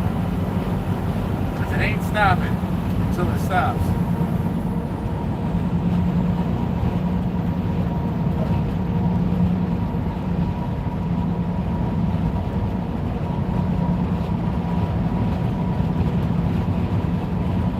Oh yeah, I just seen that with McCollum. What's his name? He got a funny name, but he's in all kind of good movies, man. Yeah, the day the Earth stood still. That's a good movie.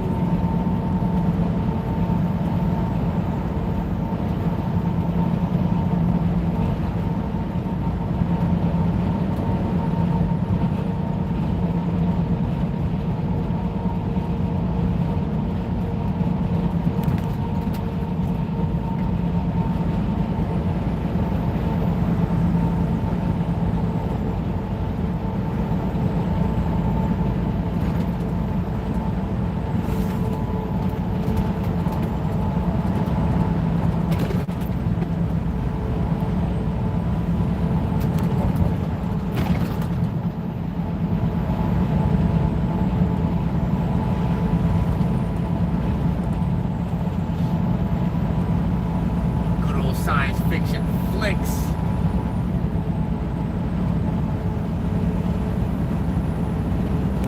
Michael Reeves, yes. I couldn't spit that name out to save my life. I had a picture of his face in my head.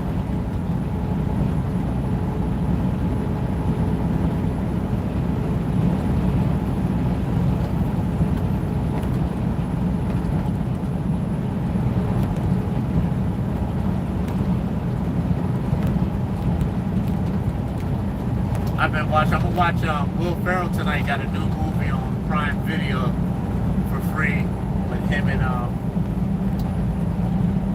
It's Your Cordially Invited with Reese Witherspoon. I love Will Ferrell movies. He's hilarious.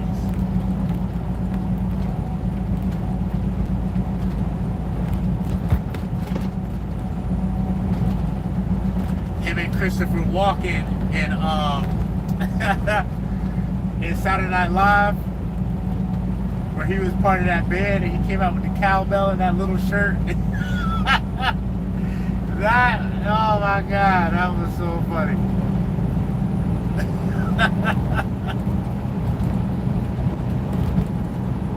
That's a whole one. I like that one. That was so good.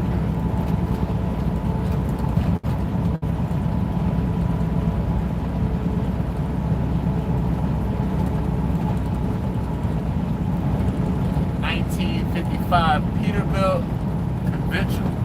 That's a throwback truck. I wonder if they put a new motor in that thing, because that sucker was running. They had to put a newer engine in it to make it do what it was doing. You think that 55 would have pushed like that?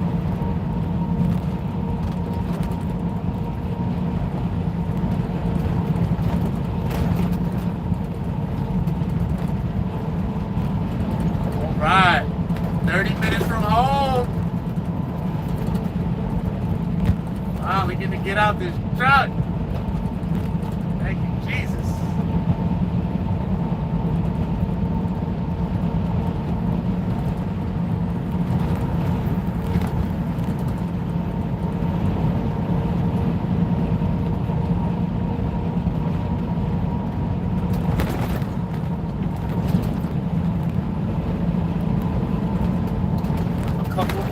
years, I think 3.5 more years, this truck will be fully paid for. I'll get my own authority. Excuse me.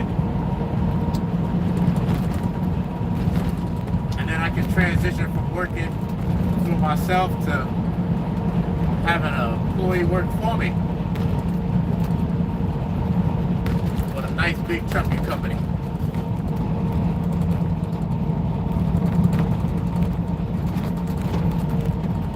Peter Logan.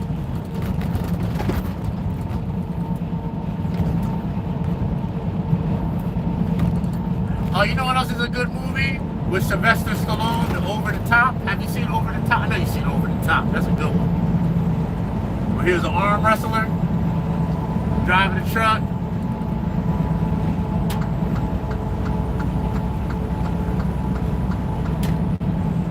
My uncle and my grandfather both drove tractor trailers back in the day. I guess I'm the third generation of truckers.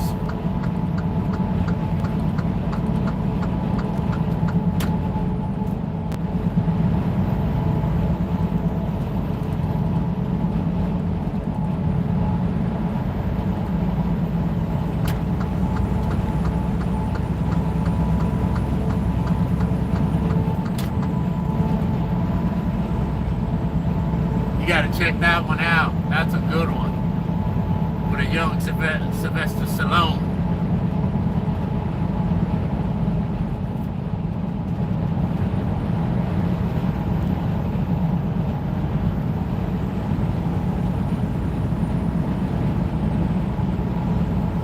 Over the Top.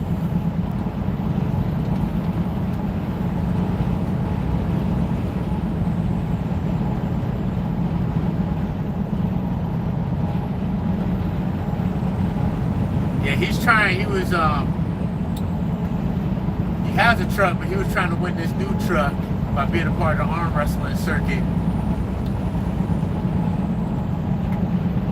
And his, I guess his ex-wife wasn't trying to let him see his son, or his son was acting, I can't remember the whole plot. I gotta watch it again. It's been a long time since I've seen it, but it's a really good flick too. He loved that boy, but the boy was spoiled. Because his grandfather was rich. You know, his dad was the trucker, so his grandfather didn't want his dad around him.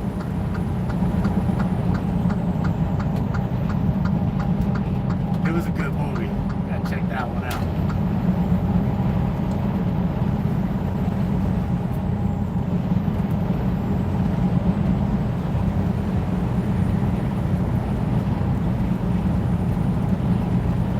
Another one, the one with the blind swordsman, that was a good one.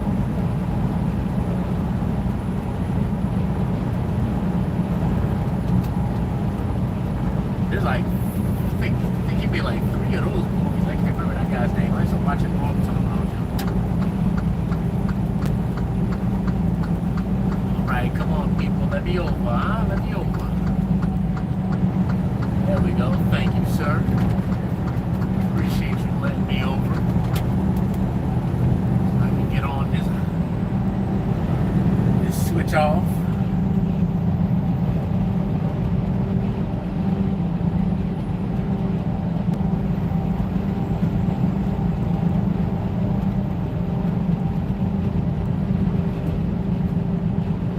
Ah, you trucking too, huh? Sure. It don't matter if it's a long truck or a short truck. You out here with air brakes, dealing with this traffic and these knuckleheads. Not everybody's a bad driver though, but there's some out here that are like questionable, a little iffy. How'd you get your license? I was watching this YouTube short where it was an Asian lady and a driving instructor. She was on her driving test and she was failing miserably. And the guy was like, all right, I'm gonna ask you this one question. And if you can answer this question right, I'll pass you on your driving test. She was like, all right. He said, if there's a young man and an old man crossing the street, what do you hit first? She goes, well, I hit the old man because he doesn't have much much life to live. She says, no, you hit the brakes. Oh, I loved it. It was so funny. He failed her, as he should.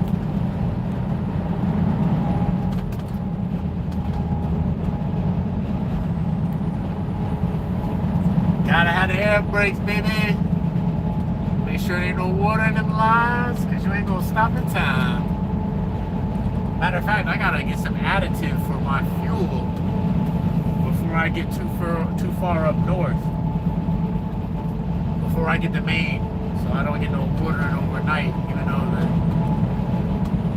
my reefer's running all night long.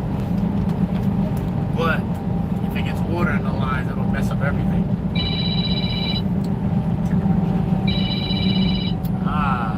Calling me.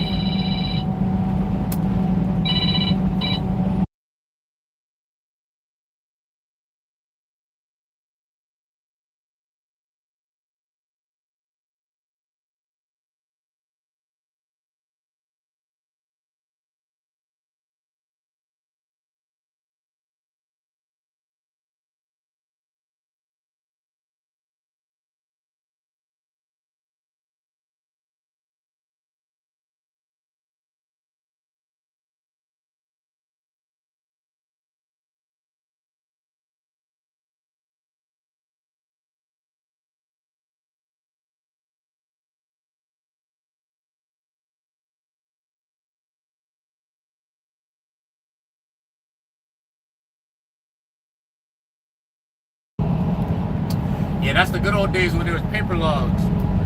Ooh, I miss those paper logs. Make some money then. They're trying to put a cap on my pocket. That's what they did.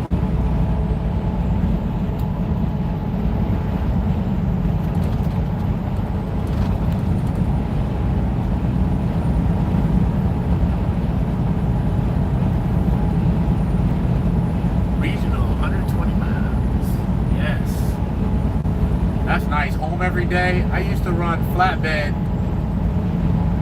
from into New York and Boston, and they used to call it the New England Shuffle. And I was home every day. It was nice.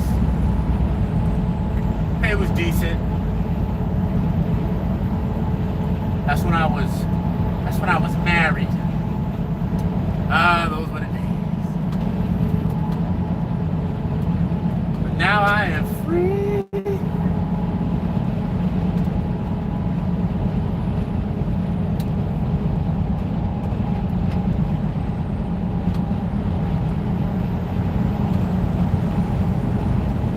I chose wrong, Mr. Bishop. I chose wrong. Live and learn, right?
Mr. Bishop.